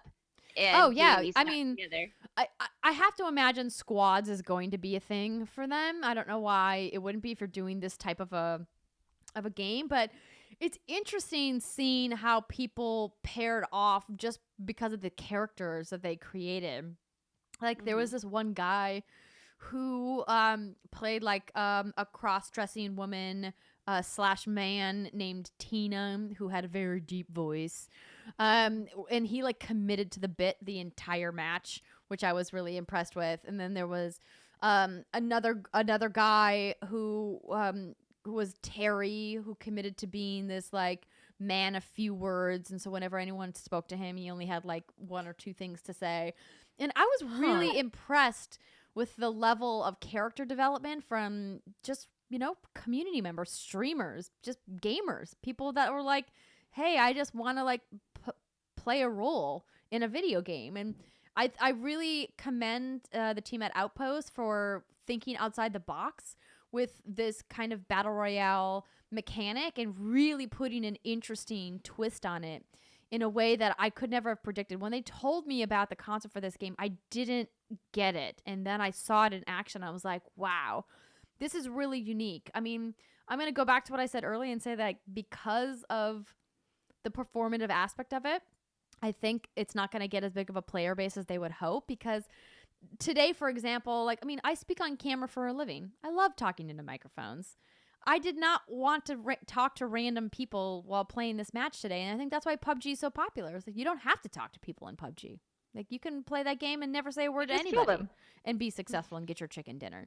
But you can also have a lot of fun playing with friends and talking to people if you want to, right? But like this game, like, I don't think that you can be successful without saying anything in this game. Because if people come up to you and start talking to you and want to high five and make an alliance, and they're like, "Hey, do you have a mushroom? I'll trade you like a knife for a papaya or whatever," right? And then you say nothing back, then they'll probably just kill you or abandon you, right? Like, it's gonna be I'd be curious interesting to see. how long, like how, as more people start to play this game, does it start to turn into just a regular-ish bloodbath? And at some point, what is that tipping point, right? Like, is it a certain amount of time into the game? Because I just feel like the Battle Royale thing is so popular now and people are sort of messed up in the head. So, like, I feel like most people would just be inclined to kill you. And I know Unless you're you saying just like play you with your have to, team. you need to work together, Yeah. but like there's definitely got to be a point where it's like now everyone's free for all, kill everyone. Yeah. Yeah.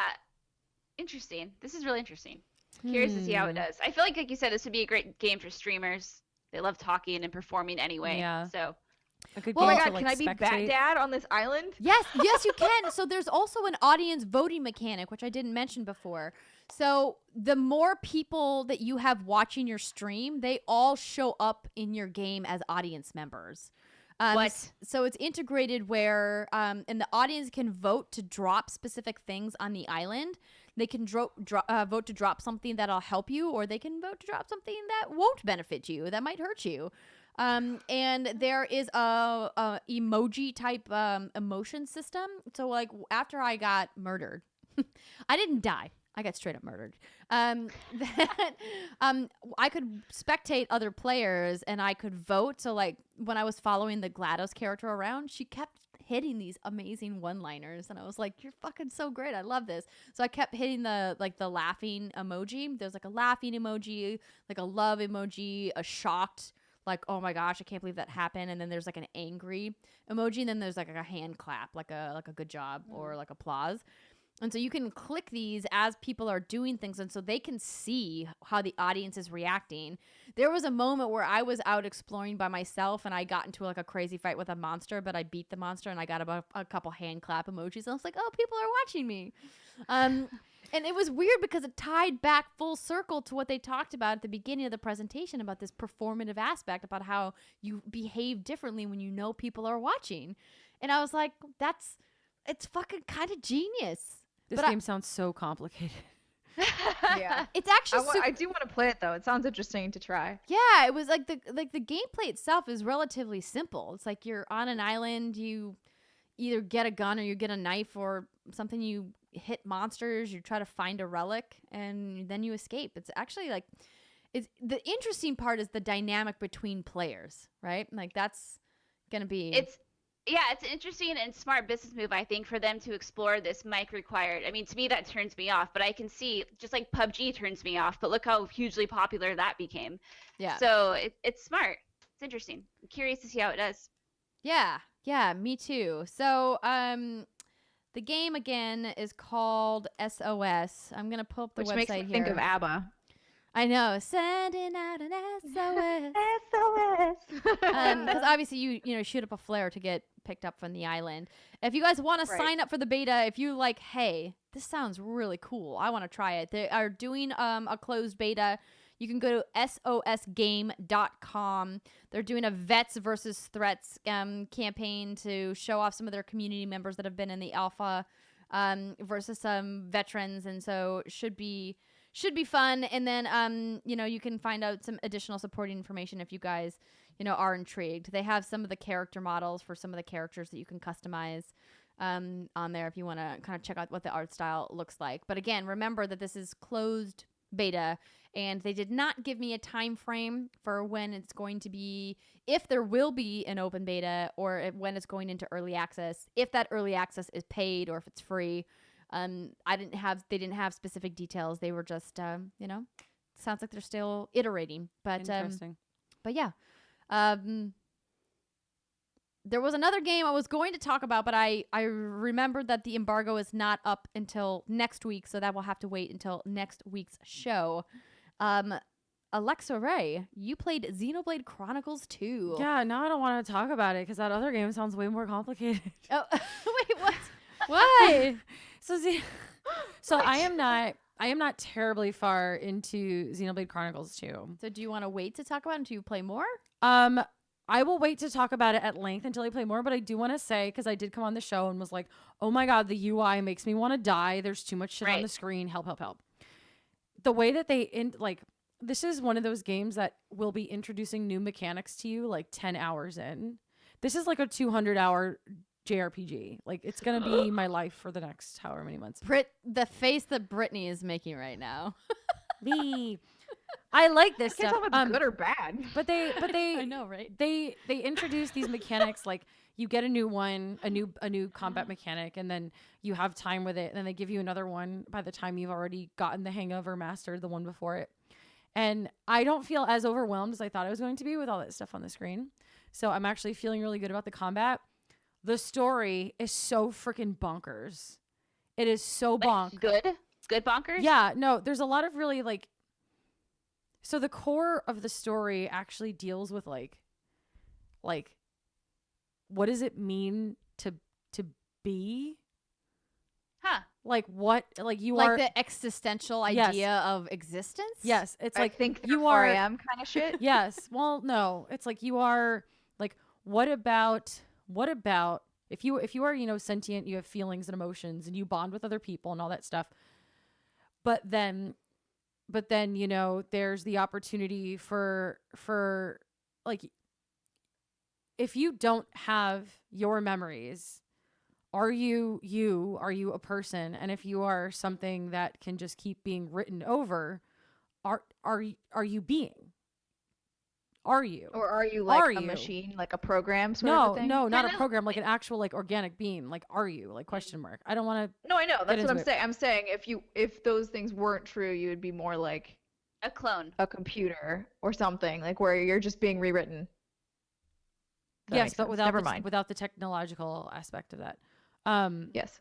But it's just like it's really it's like it gives you a lot to think about, and then it layers it on this like you're this like cool guy running around with this like this crazy girl who's bonded to you forever, and she also turns into your weapon, and her tits are out of control, like JRPG. Whoa! Okay. Yeah. I also yeah. fight with my tits, so I understand. Same. They just get in the way. I started using them as a weapon a long time ago.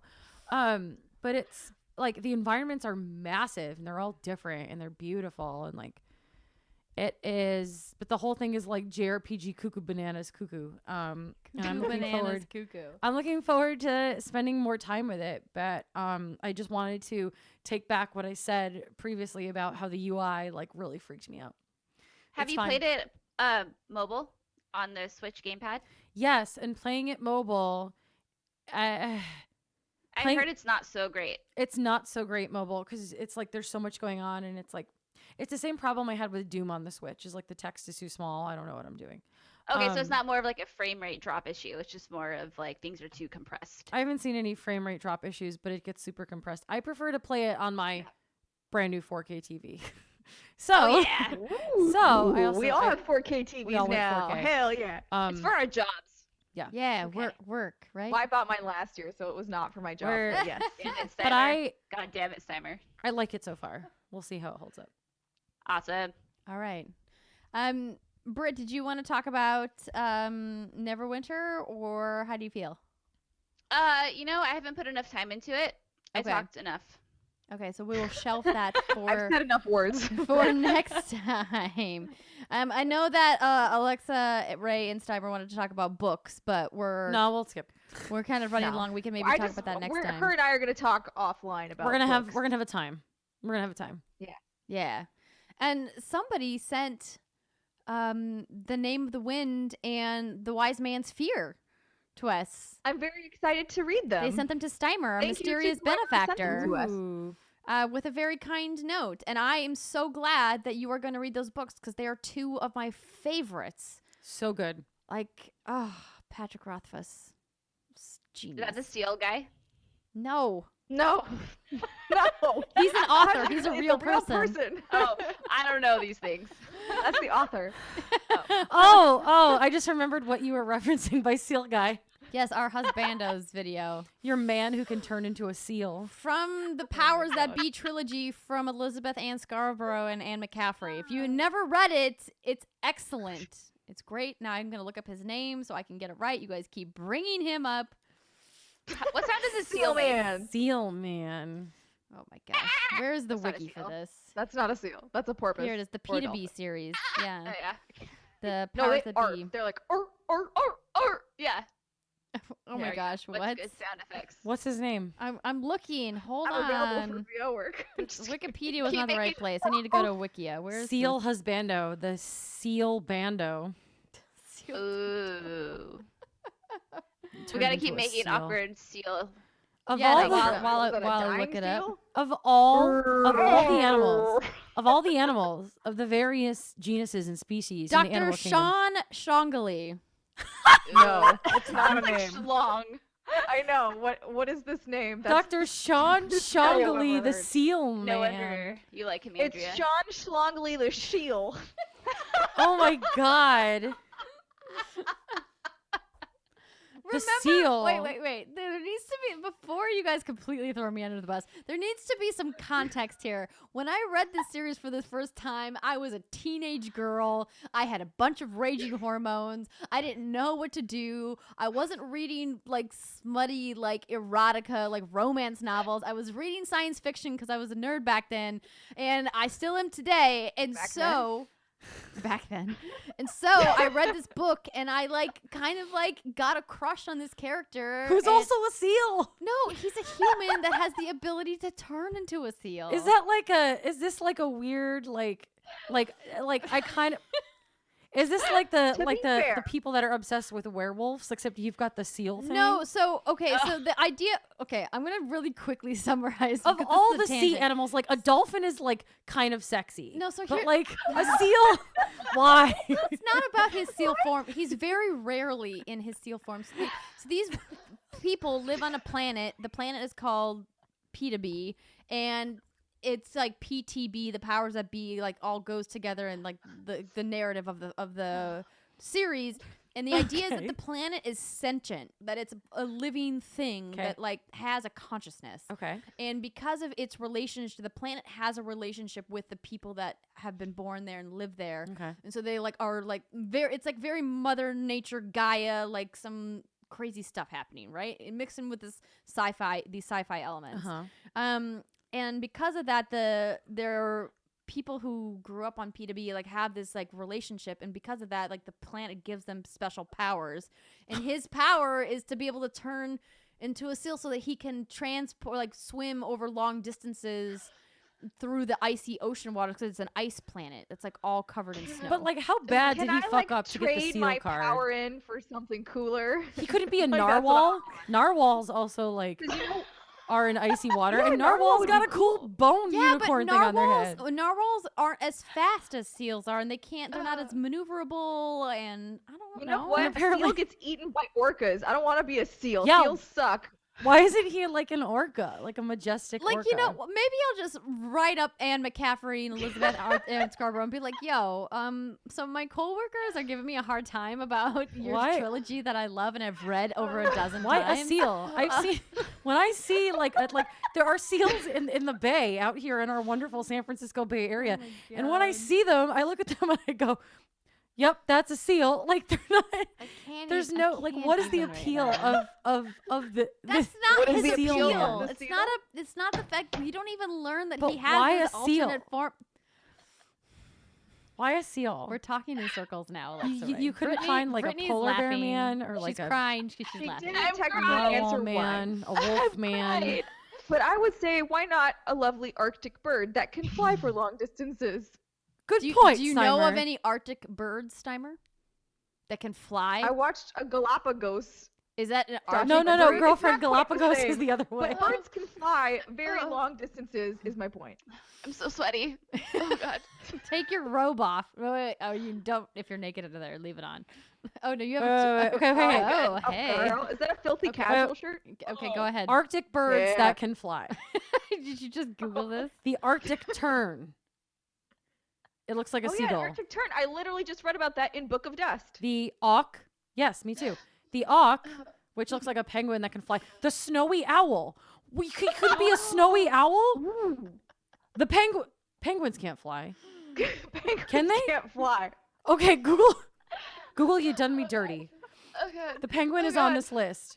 The red knot, the snow goose, the snow bunting, the ruddy turnstone, the black guillermo, Ready the, turned. the buff-breasted sandpiper, the gyrofalcon, Ow, stop! gyro the falcon. long-tailed Jaeger, the red phalarope, the white-rumped sandpiper. I can't do it.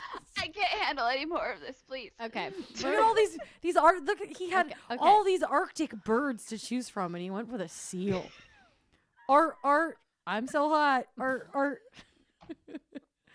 Seal man. I would say an orca would Coming be the for best, you. but, that's just You know what I'm gonna do Next. next week? I'm gonna pull a passage from the book.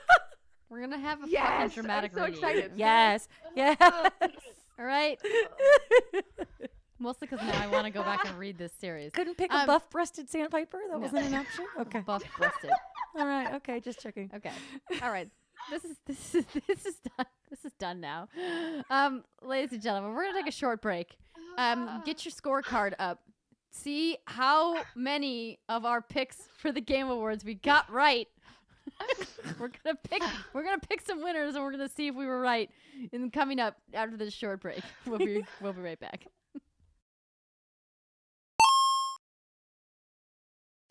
Welcome back, everybody. It is time for the third segment of the What's Good Games podcast. Before we get into our Game Awards predictions for the nominees, we have to give a big shout out to our Turbo patrons. And by doing this, we, of course, will read those names of Turbo patrons and above. And we have some new people on the list, which is super exciting. Ooh. Yay. So, apologies in advance if I say your name wrong. I'm not the best at this. But here we go. We've got David Icolucci, TakeThis.org, Alex Rogopoulos, Lincoln Davis, Austin Riley, Stephen Insler, Tom Bach, Michelle Villegas, Kia Bright, Steph Wu, Dustin Lewis, Tara Bruno, Kyle Heyman, Amar Dillon, David Cook, Sion Stevenson, Stephen McPherson, Aaron J. Saxton, Benjamin Pardue, RJ Bryan, Elmo Shell, Jared Howard, Bass Peterson, Carl Peterson, Kathy Lucas, Molly Bittner, Joselle Bassa, Nam H. Bowie, Jeffrey Hutchinson, Brooke Laree, Asia Harris, Irizari. Oh my gosh, Alexa, how do you think you say that? Irizari? Irizari. That is a very interesting name. I am sorry I messed it up. Robert Guerrero, Maddie Stanley, John Drake, Bill Stillwell, Jason Erickson, Sam Baptist, No Clip. Danny O'Dwyer has changed the name of his Patreon in case you were wondering. Adam Rapone, Billy Shibley, Stephanie Fitzwilliams, Sam, Jason T. Barnes, Harrison Pink, Tommy Larson, Ross Haney, Jessica Salisbury, Mike Lynch, Anthony Murphy, Kyle Somerville, Oswaldo Sandoval, Ethan Anderson, Sydney Carr, Gio Corsi, Greg Fletcher, Elijah Steele, Trevor Starkey, Marcus Brown, Materia Addict, Joe Schlief, Annette Gonzalez, Ozzy Mejia, Christian Rodriguez, Nathan Drake, Troy Spadlin. What? Louis Creech, Donato Sinichio III, Adam Boys, Tony Hahn, Lee Kendall, and as always, my mama, Teresa Enert. Aw. Thank you to all of our Turbo patrons and above. We appreciate your support. We hope you enjoy for our RIL patrons who are in the $35 category, our amazing Christmas card. There may be cats in it. Who could say? Onesies. Yes. Snowflakes. Mm-hmm. Sure. Indeed. It's quite pretty. If you would like to get involved and like to support us and like what we do, we would love for you to be involved at patreon.com/whatsgoodgames. So thank you again to all of those people listed and to all of our patrons at all levels. We wouldn't be here doing the show without you. So big hearts. All right, let's talk about the Game Awards. Get your pencils ready. It's time to keep track of who is picking what. Here we go. If you're listening to this on Friday, you'll know last night the Game Awards 2017 dole out their winners. We, as members of the jury, submitted our votes. Today, we're not talking about which games we voted for officially, which is 90% of the weighted votes for the awards. So there are most categories are 90% the jury, 10% public vote, and then there are a few selected categories that are 100% public vote, like the trending gamer category, for example. What we decided to do, we thought it would be fun if we pick who we think is going to win. Not necessarily who we voted for as an outlet, but who we think is actually going to take home the awards. So if you've got your little scorecard, if you go to thegameawards.com, you'll find all of, oh, by the way, not Game Awards. You have to go to The Game Awards. GameAwards.com. The Game Awards. Puts you in a weird redirect Some sites you don't want to be on. Oh boy. And we're gonna Okay, go not away. ahead and pick all the awards. So we're gonna do them backwards. We're not gonna Yeah. start with Game of the Year. We're gonna end with Game of the Year. So I'm gonna scroll down to the bottom of the page here, and we're gonna pick. We're gonna pick some of these. So just for transparency, we did abstain as an outlet from a couple of categories because we didn't feel confident in our knowledge overall in some of these categories, which is encouraged by members of the jury. If there's a category that not everybody at their outlet feels comfortable voting in, you just abstain. So we did abstain from a few categories, but we're gonna pick winners hypothetically tonight. Yay. All right, everybody, get your pencils ready. First category, best Chinese game. We've got Are we actually going to select ones for these? Monument Valley 2, JX3 HD, Gumballs, Icy, and King of Glory. I bet it'll be Monument Valley too, because that's the only one that we know about. Yes, I We've agree. heard. I don't think so. I don't think that game is going to win because this is a Chinese voted award. Well, For I have some- no and freaking for some idea. reason. I don't know. I don't think that'll be. I don't know either. I'm gonna go. IGK, Glory. I'm gonna go with King of Glory. because That's it's what a I was gonna say, MOBA. just because I like the way it looks. Yeah. King Cool. yeah. All right, moving on. We are video game podcast. Wait, no, we can all pick our own to see if we can keep score. Should I make a little doc? Oh no, Why not? we can do that. Yeah, who It's cares? fine. Alexa's like, oh no. This will follow me around forever. I know. Well, I don't know. I might not even be on the planet Okay. by the time this podcast airs, so we'll see. You will have backflipped so far happens? off the earth. All right, so I I'm will going. backflip I'm off going the earth. King of Glory. Alexa, you're going Monument Valley. Monument Valley. Monument Valley. Britt, you're going King of Glory. Yeah. Steimer. I'm also going Monument Valley. Okay. Mommy Mint Valley. Mommy Mint. Mommy Mint. Mommy Is Mint. that up here? Mommy Mint? I don't know. Mommy Mint. It sounds like a naughty ice cream flavor. Mommy Mint. Oh. Ooh. Okay. Ooh. I was not going there, but I like it. Oh, Yeah, girl. Okay. Yeah. it's getting hot. in Next. here. I'm getting all excited and It's sweaty. getting hot in here. Okay. Best Don't debut take off indie all your game. So clothes. this is being judged by a separate panel of game developers, and he put together a really great panel. So we won't be voting. This is not voted on by the public. But oh wait, it does say winner selected by fan voting. Wait, I thought he said. Oh wait, that's student game. I'm thinking of the student Yeah. game. Winner selected by Never fan mind. voting. Okay. So we've got Slime Rancher, Mr. Shifty, Hollow Knight, Golf Story, and Cuphead. This is a tough one. Cuphead. I think. Cuphead. Yeah, I'd say Cuphead. I know Hollow Knight was loved by a lot of people, Yes. but that was earlier in the year, and since Cuphead is so much newer, I'd say hands down Cuphead. Also, Cuphead had so much hype around it, and like all of Yeah. and Xbox like kept it, like treated it like a like a AAA. I'm gonna go out on a limb here and pick Golf Yeah. Story. You know, I would like to see Golf Story win that. Did That's you a play good Slime? game. Did anyone play Slime Rancher? Mm-mm. No, but I shit. heard it's good That actually. shit's good. That's good shit. Some good slimy shit. Good shit. Okay, next category. Best esports team. Team Liquid, SK Telecom 1, Lunatic High, FaZe Clan, or Cloud9. Team Liquid is the only one I know, so I'm gonna vote for FaZe them. is the only one I know, so I'm going with FaZe. Okay. I have heard of Team Liquid as well. But Okay. So we you're also doing team- abstained from this category. Esports are We for did- MOBA nerds. Well, no, so we were not included in the voting of this category. This category was nominated and voted upon specifically by esports outlets. So just so you guys know, when Jeff Keighley was putting together some of these esports categories, he wanted to make sure that people who were qualified were doing the nominating. So That's not us. that's not us. So esports specific outlets voted on these nominees. So Steimer is going with FaZe. Yes. Britt, Liquid. Team Liquid. So I know most of these teams from my Yahoo Esports days, and it's kind of tough to say because it really depends which country you're from. Is probably which team you're most excited to support or which game you play. Because each of these teams, obviously, they have separate teams for different games, but some of them are more proficient in others. So I am going to pick FaZe Clan because I think they had a really great year. So we will see. We will see who wins. Esports team.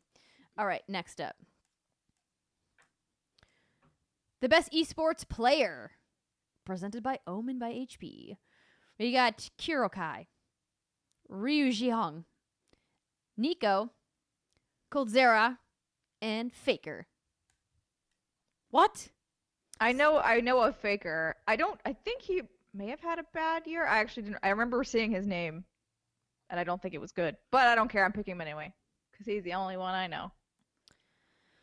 Yeah, I mean, it's an interesting mix of players. I mean, like Faker is really well known for his big play during the Worlds.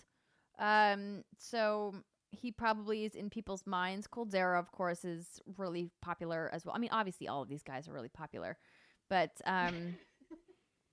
Alexa's like, I don't fucking know. I don't need sports. Do you want to skip Let's this category? let's Yes. just move through these quickly. Skip it. Sorry. Skip it. Jeez. Skip it. Steiner's got somewhere to be.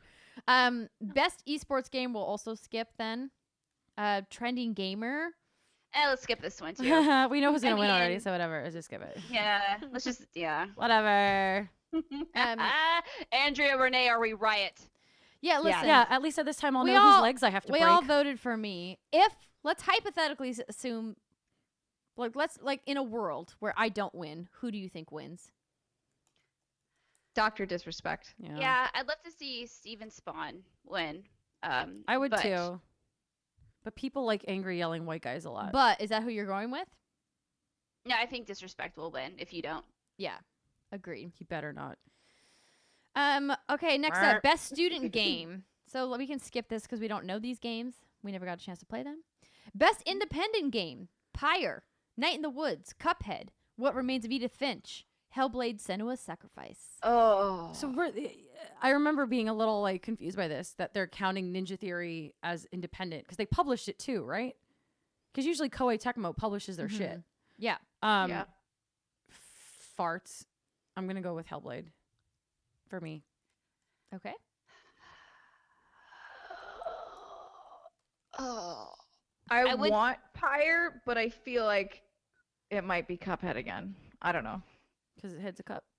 Cuphead. I'm gonna go with Edith Finch. Get it? It's Cuphead. I would say Divinity Original Sin 2, but my colleagues have failed me, so therefore I will say Oh my not gosh. you ladies. Not you Oh, ladies. yeah, yeah. I'm The gonna other go with What Remains of Edith Finch. Oops.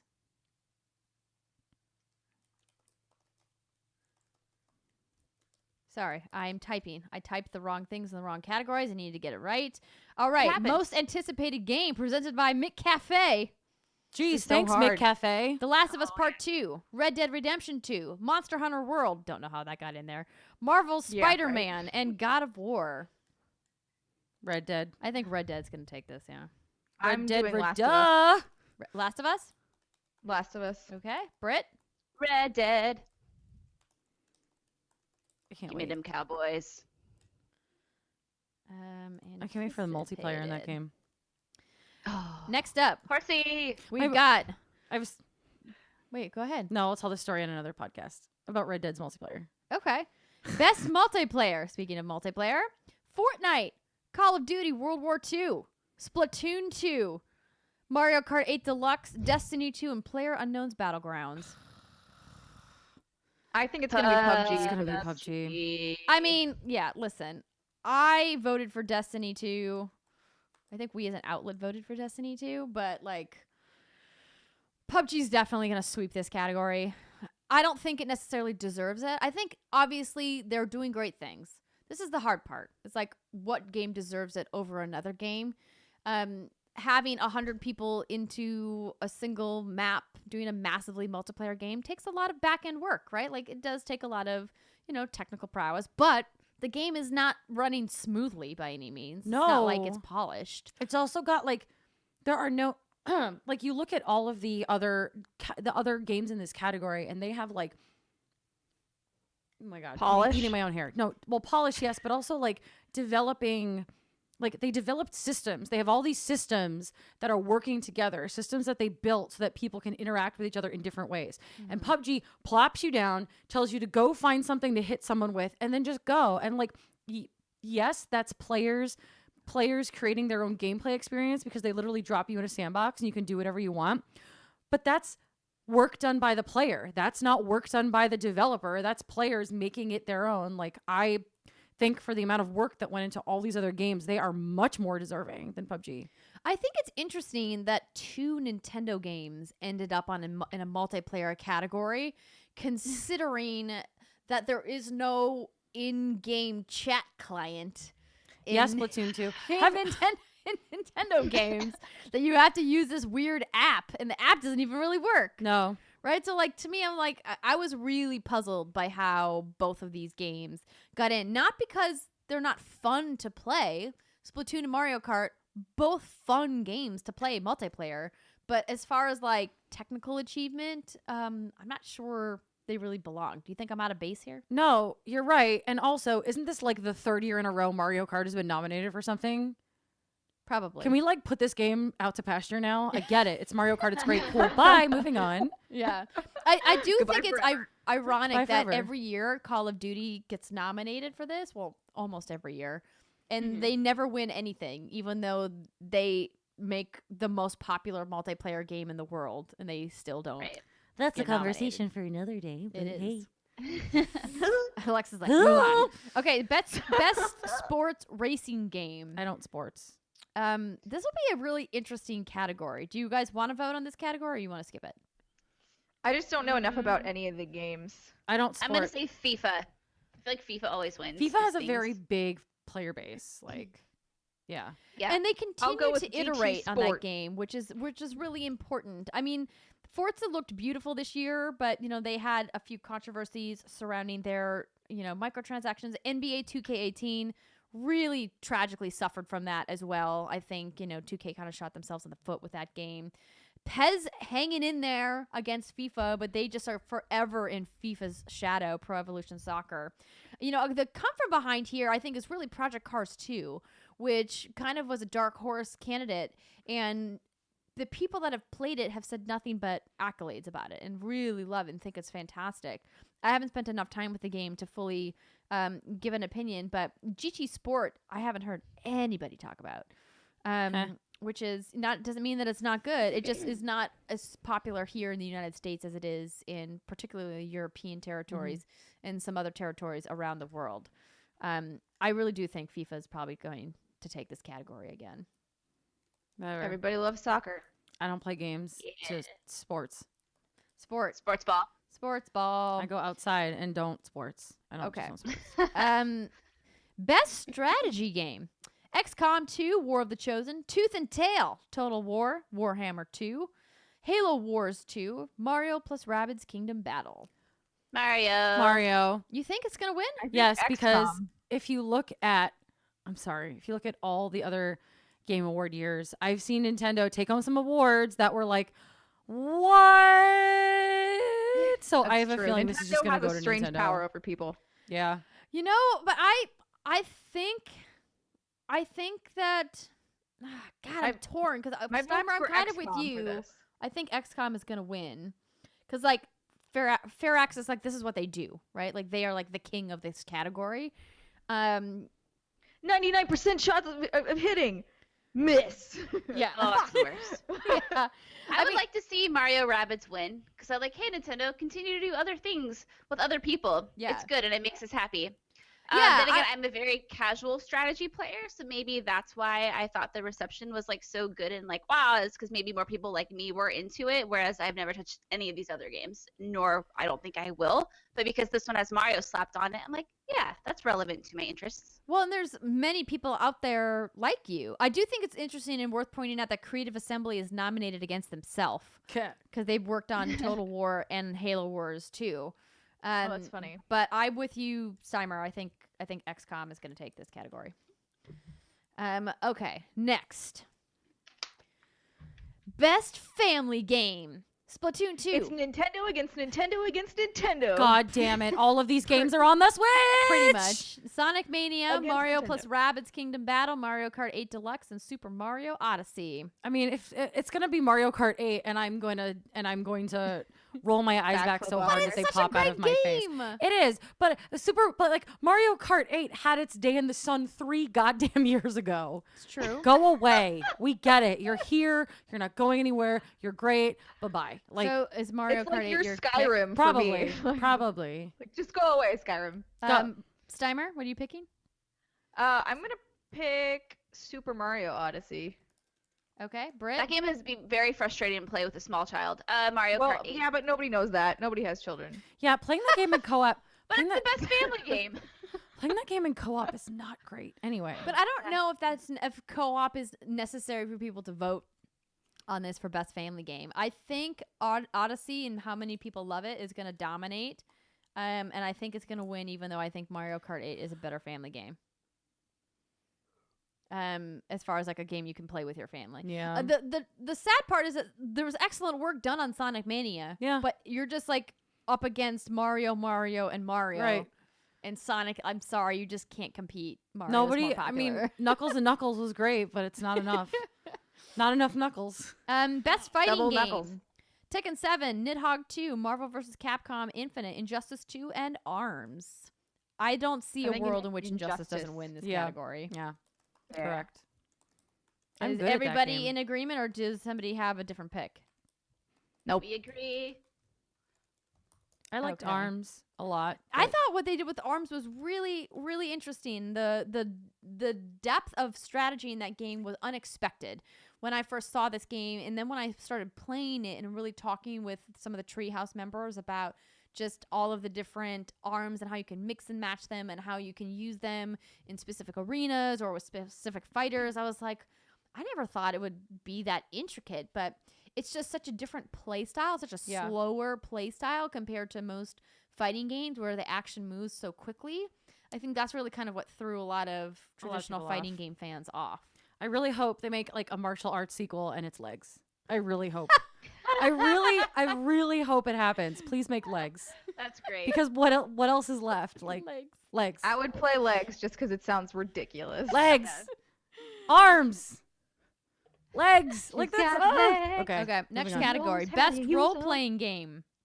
South Park The Fractured But Whole, Final Fantasy 15, Divinity Original Sin 2, Nier Automata, and Persona 5. This is going to be a tough category. Okay. Yes.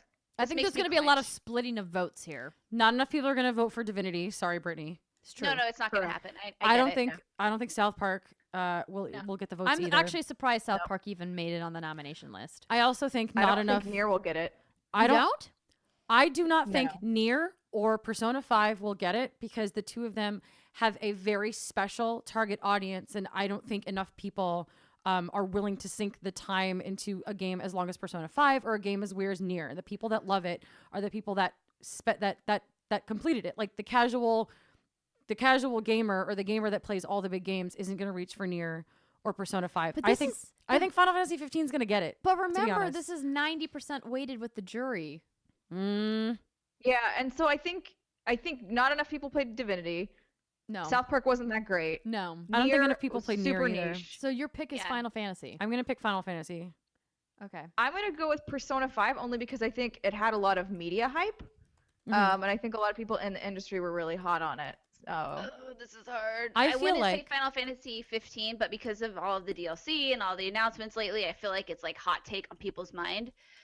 But I'm gonna say Persona 5 as well. I feel like, and I'm not like by any means throwing any of my colleagues at any of these websites under the bus, but when you think about, like, I know for a lot of these websites will pull their editors and work with their staff to collect a vote, and some of them the top brass just vote, and that's it. And a lot of the times the top brass or the group that you're polling doesn't finish or play all of these games. And Final Fantasy 15 is a safe pick, which is why I think it's going to end up winning.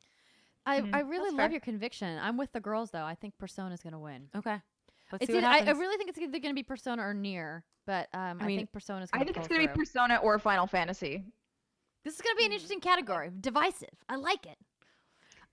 Okay. Either way, Best- the fact that the role playing game category has that much good shit in it just like makes my heart happy. Such So a great there you year go. to be a gamer, really. Yeah. This is another really tough category. Best action adventure game. So for a reminder, that means combining combat with traversal and puzzle solving.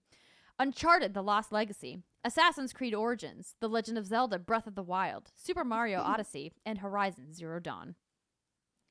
It's gonna be one of the two Nintendo games. It's gonna. God, I fucking hate that it's gonna I be. don't Well, that's want it to because be. a bunch of people we know are basic ass bitches. It's gonna be like Zelda or Mario. Okay. That's my fear for this Game Awards is that Zelda. It's always going to be Zelda or Mario, and I don't think that they necessarily deserve it over some Now, of these other games. Zelda does some great stuff with its puzzle solving. I like that there are many different ways to solve the puzzles. I like that it takes a lot of physics into consideration. Are there? Oh, Yes, yeah. and I there are feel like and there are many kinds of puzzles in that game. Like as far as And like if you- puzzle solving, like, it's a great puzzle solving game, but this isn't a puzzle category exclusively. It combines Traversal. combat and traversal with puzzle solving. It has to have like the trifecta, right? Yes. Mario to me didn't feel like puzzle solving. It felt like dying in No. error. Mario's not, I wouldn't call Mario like a I mean, sure, you walk around. It's a platformer. I wouldn't say it's traversal. You walk around, and you Combining jump, and you throw your hat at shit. That's not traversal. I mean, Now, the does thing Horizon about have the a lot of puzzle traversal in solving? Mario is that it's not original. It's No. like all of the Right. traversal in Mario is like from N64 Mario, right? You run, and then you run faster. Like and then you jump. literally, like Like, the that's moves. it. The moves are the same. The Yeah. wall jumps, the long jump, the double jump, the backflip jump. Like they're all like the same. Yeah. The cap mechanic is the only like real new thing, and so I think Mario is probably out. For me, like I have to hold out hope that Horizon's going to win this category. Now, does Horizon have a lot of puzzle solving, or does it have puzzle solving? It does, yes. Does it have a lot? No. Zelda definitely wins in like the most puzzles. I think it's but gonna like be that's Zelda. Zelda's thing, It's gonna- right? It's gonna be Zelda. I think Zelda will probably win this category. I hate that I'm Zelda's gonna going to go win with this Assassin's category. Creed But Origins. Assassins is amazing. I think Yeah. it's great. No, I know, but like I feel like I'm hoping. Here's what I'm hoping the mindset is that people are like, well, we can't vote Zelda for everything, so let's give it to Assassin's No, are Creed. you kidding me? That's- That's exactly what they're thinking. Do you know? I think Uncharted is not getting any votes here. I think it was a nod, but Uncharted Lost Legacy is just like Uncharted 4.1 or whatever. I just want to side note this. This conversation got my heart rate up so high. You got an alert on your I got Fitbit? an alert on my Fitbit. Nice. They're like, hey, calm down, would you? Okay, Good job, Steimer, you're working make a out. pick. Steimer, make a pick. Oh, no, I did. I said Assassin's Creed. Assassin's Creed. Okay, you think that's gonna win? Yeah. Okay, I hope Brit. it does. Zelda. Zelda. Alexa. It's gonna be Zelda. Ha! I Or are also, you heaving? I also think Zelda's gonna Making, win. making link noises. But Are for you the throwing record, up I in want protest? Horizon I to win. can't I mean, Zelda. And we'll talk about this later. Zelda does a lot of things great. It could have done things a lot better. But when you hold it up, like yes, it's like super great. Oh my god, that's great. But now, like when you get to this happens every year. There's a game that comes out early in the year, and you're like, oh my god, and then you hold it up to everything else that came out that year, and you're like, wow, oh, no, like now we see the flaws. You know, stuff like that. Yeah. Anyway, Best action game. Except Horizon, which is still amazing. Yes. Yeah. Focused on combat, this category. Prey, Neo, Destiny 2, Cuphead, and Wolfenstein 2. so This is a tough So- one. So game focused on combat. Maybe it's because I played on baby mode and I loved Wolfenstein 2, but I wouldn't say its combat was anything special or unique. yeah, True. true. Maybe Prey or Neo. Neo is like Dark Souls. Neo is. Whew. Oh man. I really think Cuphead is going to win this because of like this like eternal boss battle design that they have. But I really want Destiny 2 to win because I haven't had gunplay feel so good in a game literally ever.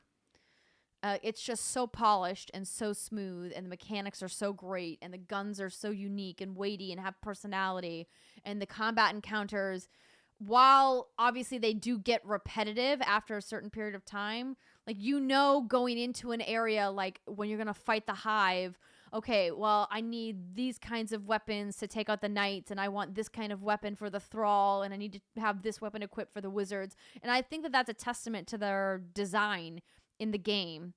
And so I really love the combat in Destiny 2, but I think Cuphead's going to win. I'm going Cuphead. Because his head's a cup. I'm Get it? gonna Cuphead. go with Destiny. I think Destiny could win this. I'm going to pick Neo because it's got that Dark Souls tag, and you say Dark Souls like, and all the critics start salivating. Everyone creams their pants. I said salivating because I was trying to keep it like PG, but yes, Simon creams their pants. Britt, Now, doesn't Prey do some things interesting? Wasn't there like a coffee cup thing? Like, couldn't you assume? yeah, so Yes. I liked Prey's combat, so there was the mimic ability. I Yeah. actually Hold in didn't here. use the mimic ability that much because if you branch into the alien abilities, the more you branch into the alien abilities, the more alien you become, and it changes how the game reacts to you, how the enemies react, how the NPCs react, and it changes the story, the ending of your game, which is obviously awesome Prey was game so design. good. Which, by the way, like, that game, if you missed it, another divisive game. Some people hated that game, and I was frustrated by some of the specific mechanics. If you go back and listen to some of our shows from May, like when that game first came out, there were parts of it that I thought were very unbalanced, and like the constant crafting I really hated. Like, that was constantly going to these machines to break down stuff and to recraft things. I hated that aspect of it, but I loved playing the game. I even though I was frustrated, I finished it and really enjoyed it. The combat was great. I don't think that it's going to win because I don't think enough people played it all the way. Yeah. I'm gonna say Cuphead. Because his head's a cup. Get it? Cuphead. Love you, Alexa, I get so much. Okay. Best VR AR game. I think it's gonna be Resident Evil. Yeah, it's gonna be Resident Evil. 7. Okay, so Just don't even read the nominations. all It's Resident three Evil are 7. you It's just are Resident going Evil. for Resident Evil? No, I'm It's- gonna read the nominations. Hold on. No, it's fine. It's Um, Resident Evil. The finger, whatever. the finger. The finger. The fingy. It is the finger. Super Hot VR, Star Trek Bridge Crew, Lone Echo, Echo Arena. I don't like that they put those together. They are two separate games. Farpoint and Resident Evil 7 Biohazard. It's the finger. It's the finger. Ah! disgusting. It Oh was my part of gosh! the- She it just was showed the like finger not on a camera. finger. It's a USB. part of the- It's a USB Yeah. key. Yeah, they said it was part of the press kit, and it's a little That's finger. weird. USB. That's disgusting. Hey, don't hate. Um, Of course you got that. I am gonna go Ew. with Lone Echo. Okay. Aw. Yeah. Resident Evil. You're like, nah, you're dumb. Yeah.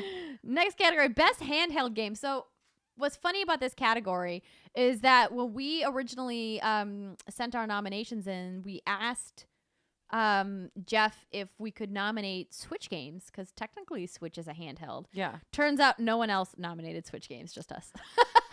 We think LOL. outside of the box, ladies and gentlemen. We're smarter than the average. It does Persons. say, which we maybe missed, dedicated portable gaming system, and the Switch is not a dedicated But my portable Switch system. is basically a I dedicated. know there's an argument to be made. Semantics, whatever. The nominees: All y'all got no imagination. Poochie and Yoshi's Woolly World, Monster Hunter Stories, Metroid: Samus Returns, Ever Oasis, and Fire Emblem Echoes: Shadow of Valencia.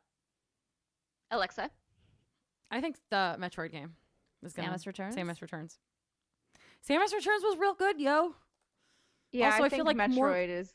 Yeah. Because and even if you didn't play these games, oh yeah, um, Metroid. I think them. Yeah, I see the juries being like, well, Metroid. I am operating. So as I have worked at 3. I don't know I've why I'm worked doing at this voice. I don't It's a good know. voice. Listen, man. I don't know. I've Sound worked like at a many voice. gaming outlets, and I just know that not everyone who makes these votes plays all these damn games.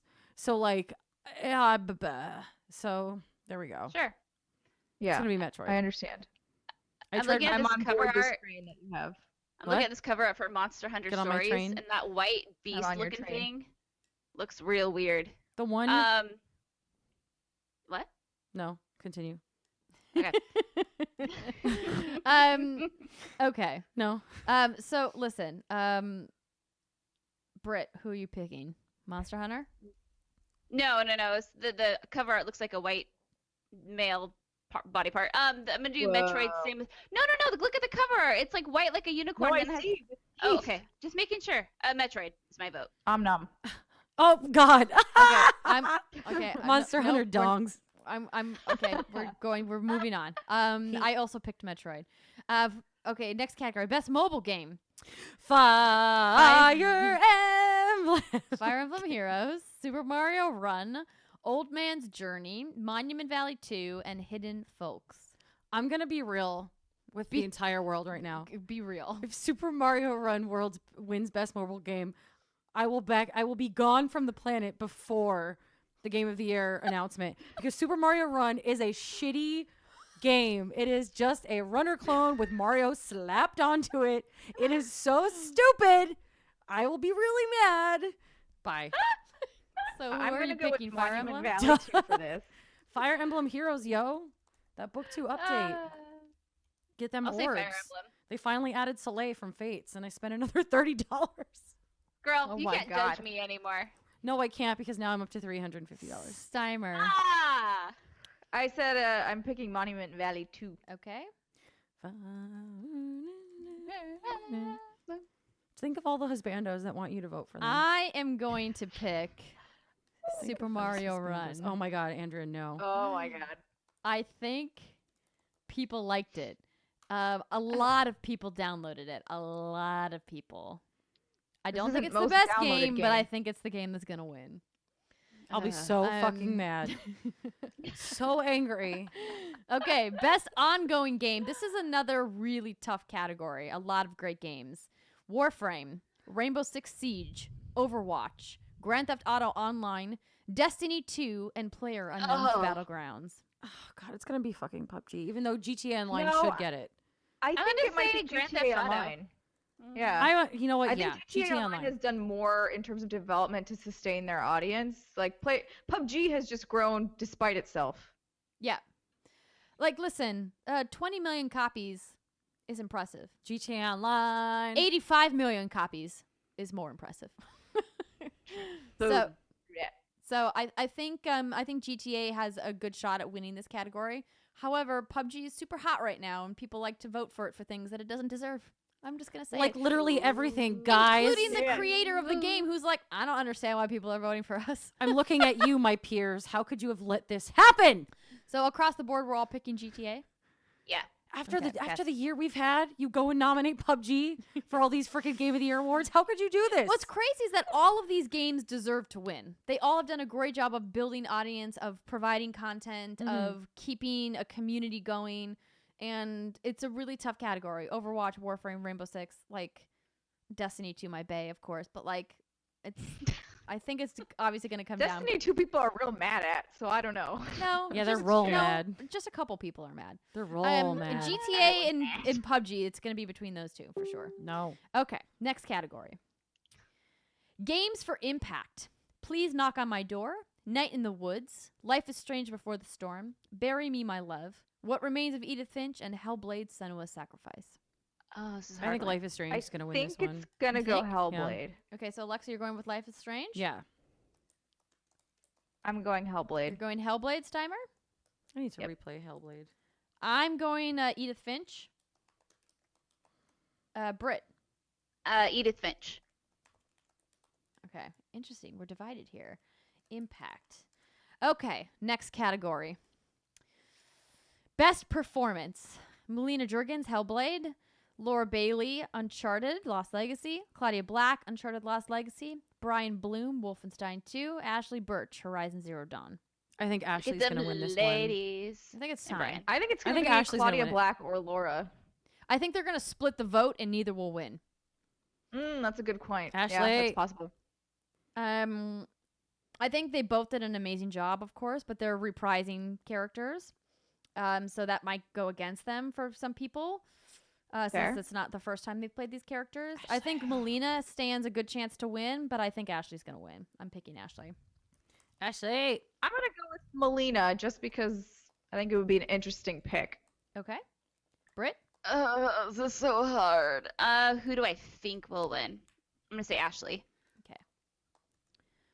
Also, love, love, love, love, love. There are 4 women in this category.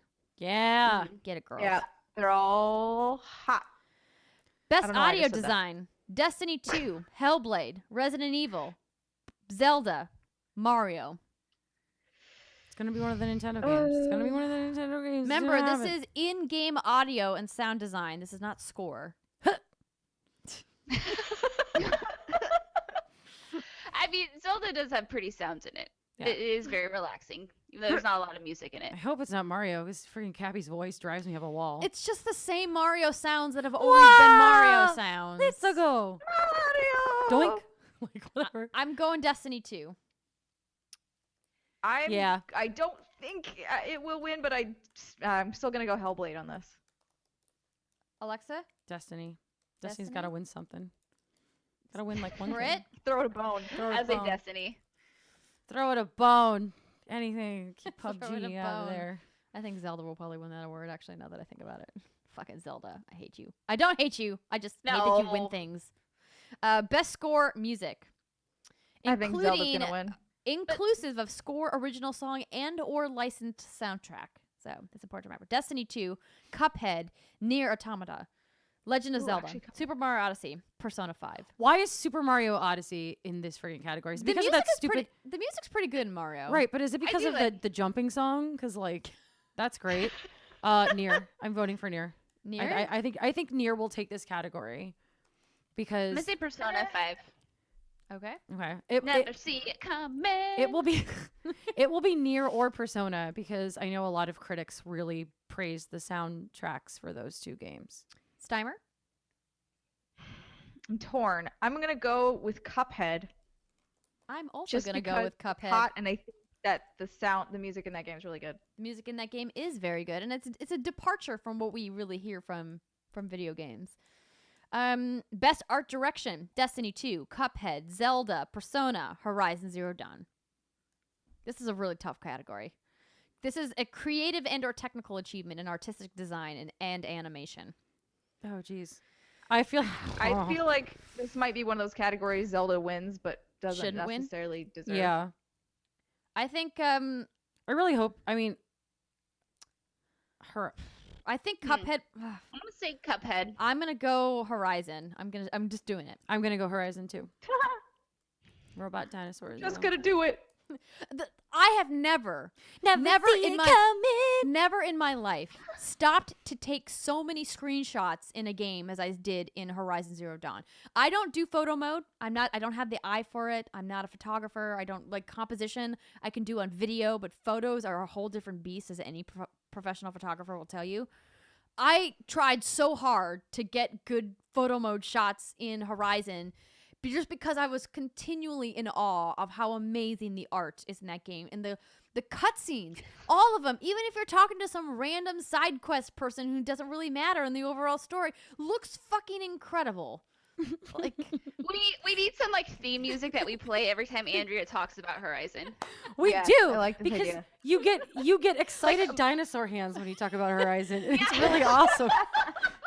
Like motivational Oh! like music, you know? It's like the opposite of jazz I'm one fingers. with the It's all- robot. Yeah. okay, who are you picking? Horizon. Britt, Cuphead. Steimer, For what? Best Ah! Zelda. art and animation. Zelda. Okay. I don't think it deserves it, but I think it will win. Okay. Best narrative for storytelling and narrative development. What Remains of Edith Finch, Nier Automata, Hellblade: Senua's Sacrifice, Wolfenstein 2, and Horizon Zero Dawn. This is so many good games. Like this is tough because Wolfenstein 2 is so excellent in Right. narrative. Like really, really, really well done by Machine Games. But Horizon's so good, and once you get to the end, Britt, you'll understand. Once you get to the end, Alexa, my goodness, you'll touching is happening. understand. Cue the music. There's the dinosaur hands. There they are. Dinosaur heads. I do think Horizon will win this. I do one. too. I'm just making little fists now. I think Horizon will win. One because I feel like more people played Horizon than Wolfenstein. I feel like most of our peers maybe skated over Wolfenstein considering when it came out. They came out the same day as Assassin's Creed and Mario, and I feel like of those 3 games, that one maybe got a little bit less of the attention it deserved, even though it's my pick for best narrative. But I think Horizon will win this one. Britt? I'll say Horizon because I trust your lady's opinion. But is there another game that you think would win? These games all have great narrative, but just hearing about how much you rave about it, Andrea, with your dinosaur claws, and Alexa's like super into it, and obviously Simer's been raving about it since the beginning. Like, you know, I know it takes a lot for you ladies to get so effing excited about like a game. So I will trust your excitement. Okay. Wait, what was the other nominations? Go down. Edith Finch, Nier, Okay, yeah. Hellblade, and Yeah. Wolfenstein 2. Nier was super fucking weird, so. Best game direction for creative vision and innovation in direction and design. Wolfenstein 2, Resident Evil 7, Breath of the Wild, Odyssey, and Horizon. Zelda's going to take this one. I even though think it should be Zelda Horizon. is gonna win this. Zelda's going to win it.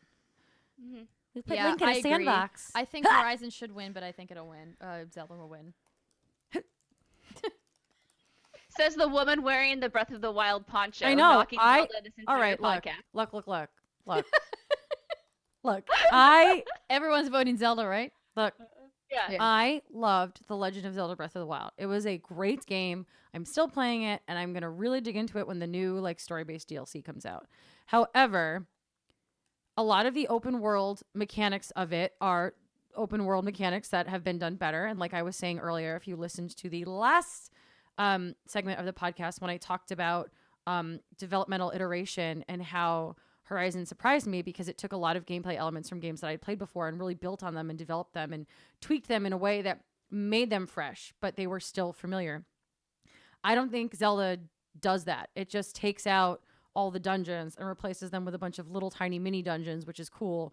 And then the open world has been done better elsewhere and has been done elsewhere before. So it's a new thing for Zelda, but it's not a new thing. Mm-hmm. It's not, I wouldn't call it developmental iteration. I would call it like adaptive iteration. Like Zelda knew it had to change or die, and that's what it decided to do. I'm really Yeah. excited to deep dive on this convo for our Game of the Year discussions. Yes. I have a lot to say. Maybe that story DLC will make me feel different because you know about me, I'm nerdy for narrative. Ugh. I'm nerdy for narrative. Nerdy for narrative should be on a button or a t-shirt. I was going to You say know who I Simon, got a that- t-shirt. You know who I got that phrase from? Ken Levine, because he said to me, Excellent. he said to me, "You're nerdy for narrative, Thanks for the right?" merch idea, Ken Levine. Get the Big Daddy. He said to me, "You're nerdy for narrative, right?" And I said, "Oh, that's a Yeah. great phrase. I'm going to use it forever and never attribute it to you, but I'm attributing it to you now. Thanks, We gotta put it on a t-shirt. Thanks, Ken. All thanks, right. Ken." GOTY. Oh, Jesus Christ! You ain't got no alibi, you ugly. It's gonna be Mario. Yeah, It's gonna be yeah, Mario. you It's ugly. gonna be Breath of Mario. the Wild. Yeah. Odyssey, PUBG, Persona 5, Horizon Zero Dawn. I can't fucking believe that PUBG's nominated. Can I just say it again? I told you, ladies, don't it was think going to it has a happen. chance. Let's say it together. winning. Ready? 1, 2, 3. I Zelda. can't Can't fucking believe that PUBG PUBG is not nominated. Ah! I have no idea what you're doing because we're on a delay here slightly.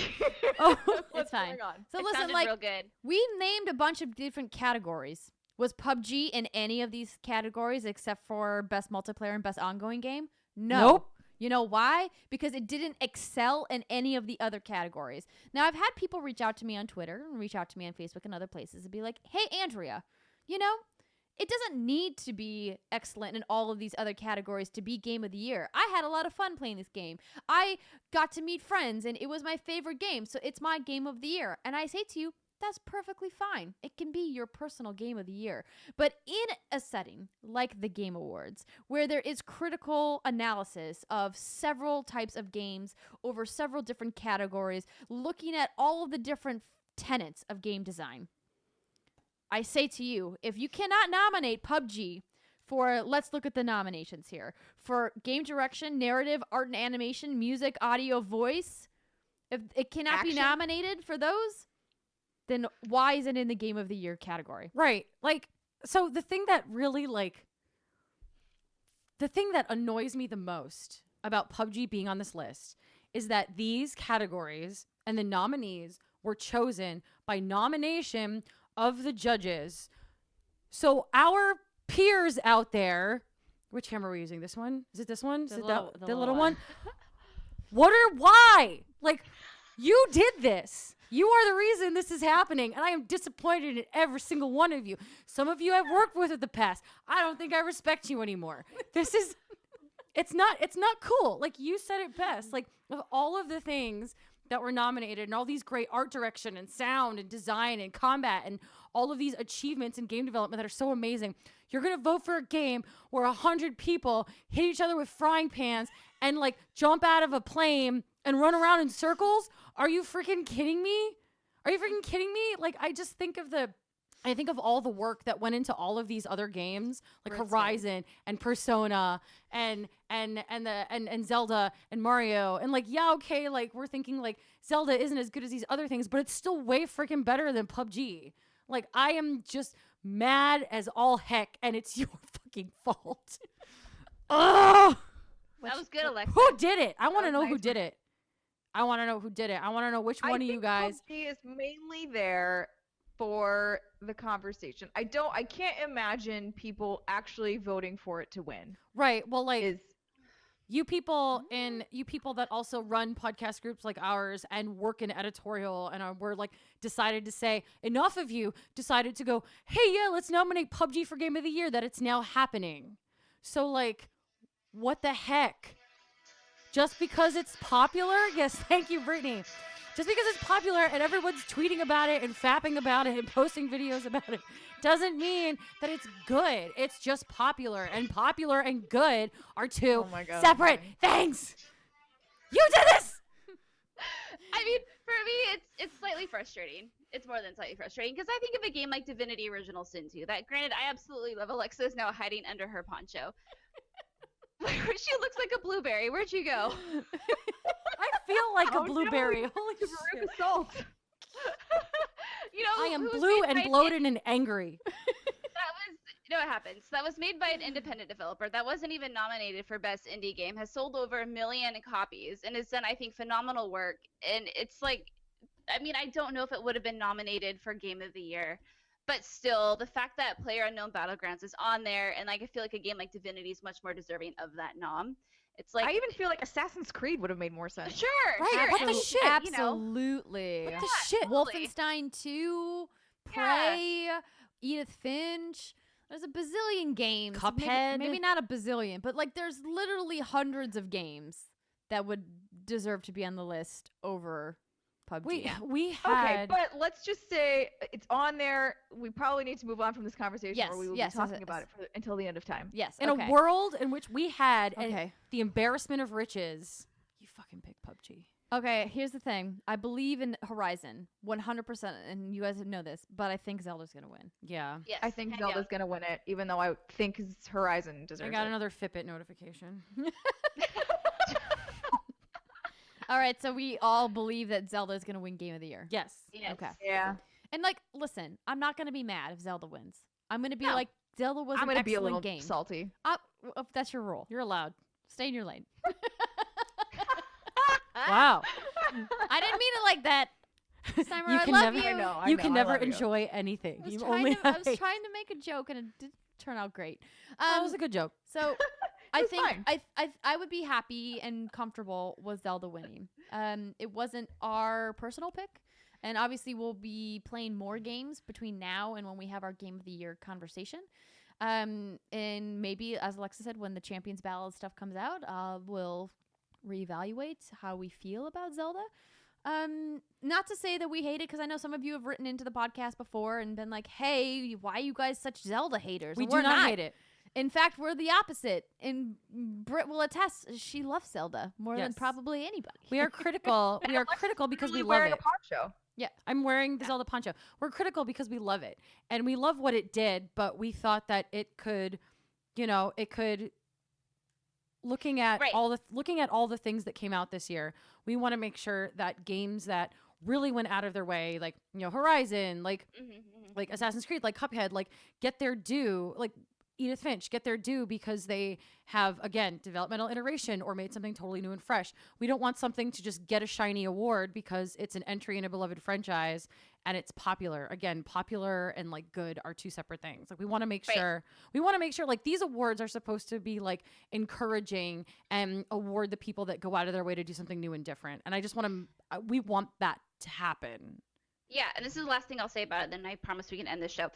Because we're on like 2 hours, 2.5 hours. Oh, Is that, again, Zelda's, it's a great game, but I don't want to it's unhealthy for the game, for the franchise, if we praise it to no end when there are so many things it could improve upon. Because I don't want Nintendo to think like, hey, this is what everyone loves. There's no reason for us to like advance and grow, because as we know, they like to reuse the same formulas over and over again. And so while I think it's definitely deserving of certain awards, there are some things that it needs to improve upon. And by praising its glory, like I said, it's not the best thing for it. That's all. We love you. All right, so tally up your scores, ladies and gentlemen. How did you do? Let us know. You can tweet to us. We will, of course, next week on the show, give you our scores and rundown of how we did. Some of us might even, again, be on Mars by this point. We don't know. We don't know. Maybe a off the mighty, Earth. Who mighty knows? powerful backflip, I gotta say. No, she's gonna saber claw up, right? Isn't that what it is? It's like those glitching saber-toothed cats in Skyrim. Saber-tooths, They just yeah. spin away Saber into claw. the ether and disappear. But we hope that you guys had a good time watching the awards, and just a preemptive shout out of appreciation to Jeff Keighley and his entire team. The thing that, people don't understand is that without him and the work that his team does, we wouldn't have this amazing topic of conversation, this amazing event that celebrates the art and the industry of video games and gives us something really cool to look forward to. And I can't express to people, like, you can make memes and make jokes at Jeff's expense if you want, but what he does is super important for our industry at large. And I just wanted to say, like, how appreciative. And obviously, like, I am working with him at the Game Awards, and so I'm being paid by the Game Awards. But even when I wasn't working with them, I felt this way because we don't get a chance to celebrate games very often. We don't have the American Music Awards and the Oscars and the SAG Awards and all of these other things that so many other industries have. We've got this, and like, this is like the only really public facing thing we have. Like, the DICE Awards and the GDC Awards are very like industry focused and aren't really consumer based. And this is it. This is our big thing, and it's exciting. I'm sorry I yelled. Don't be sorry you yelled. It's fine. But we are going to wrap it up by saying another thank you to all of our awesome Turbo patrons and above. Again, if you guys want to get in, if you didn't hear your name called and you want to hear your name called, go to patreon.com/whatsgoodgames. And don't forget, we also have holiday apparel in a limited run available on Teespring. You can find that information on whatsgoodgames.com. You can go to teespring.com/whatsgoodholiday if you would like to check it out there. That stuff is going to be available for a few more weeks. And we will be back next week with some more talk about video games. We hope that you guys have a fantastic weekend. Thanks so much for listening and watching. We'll see you next time. Bye.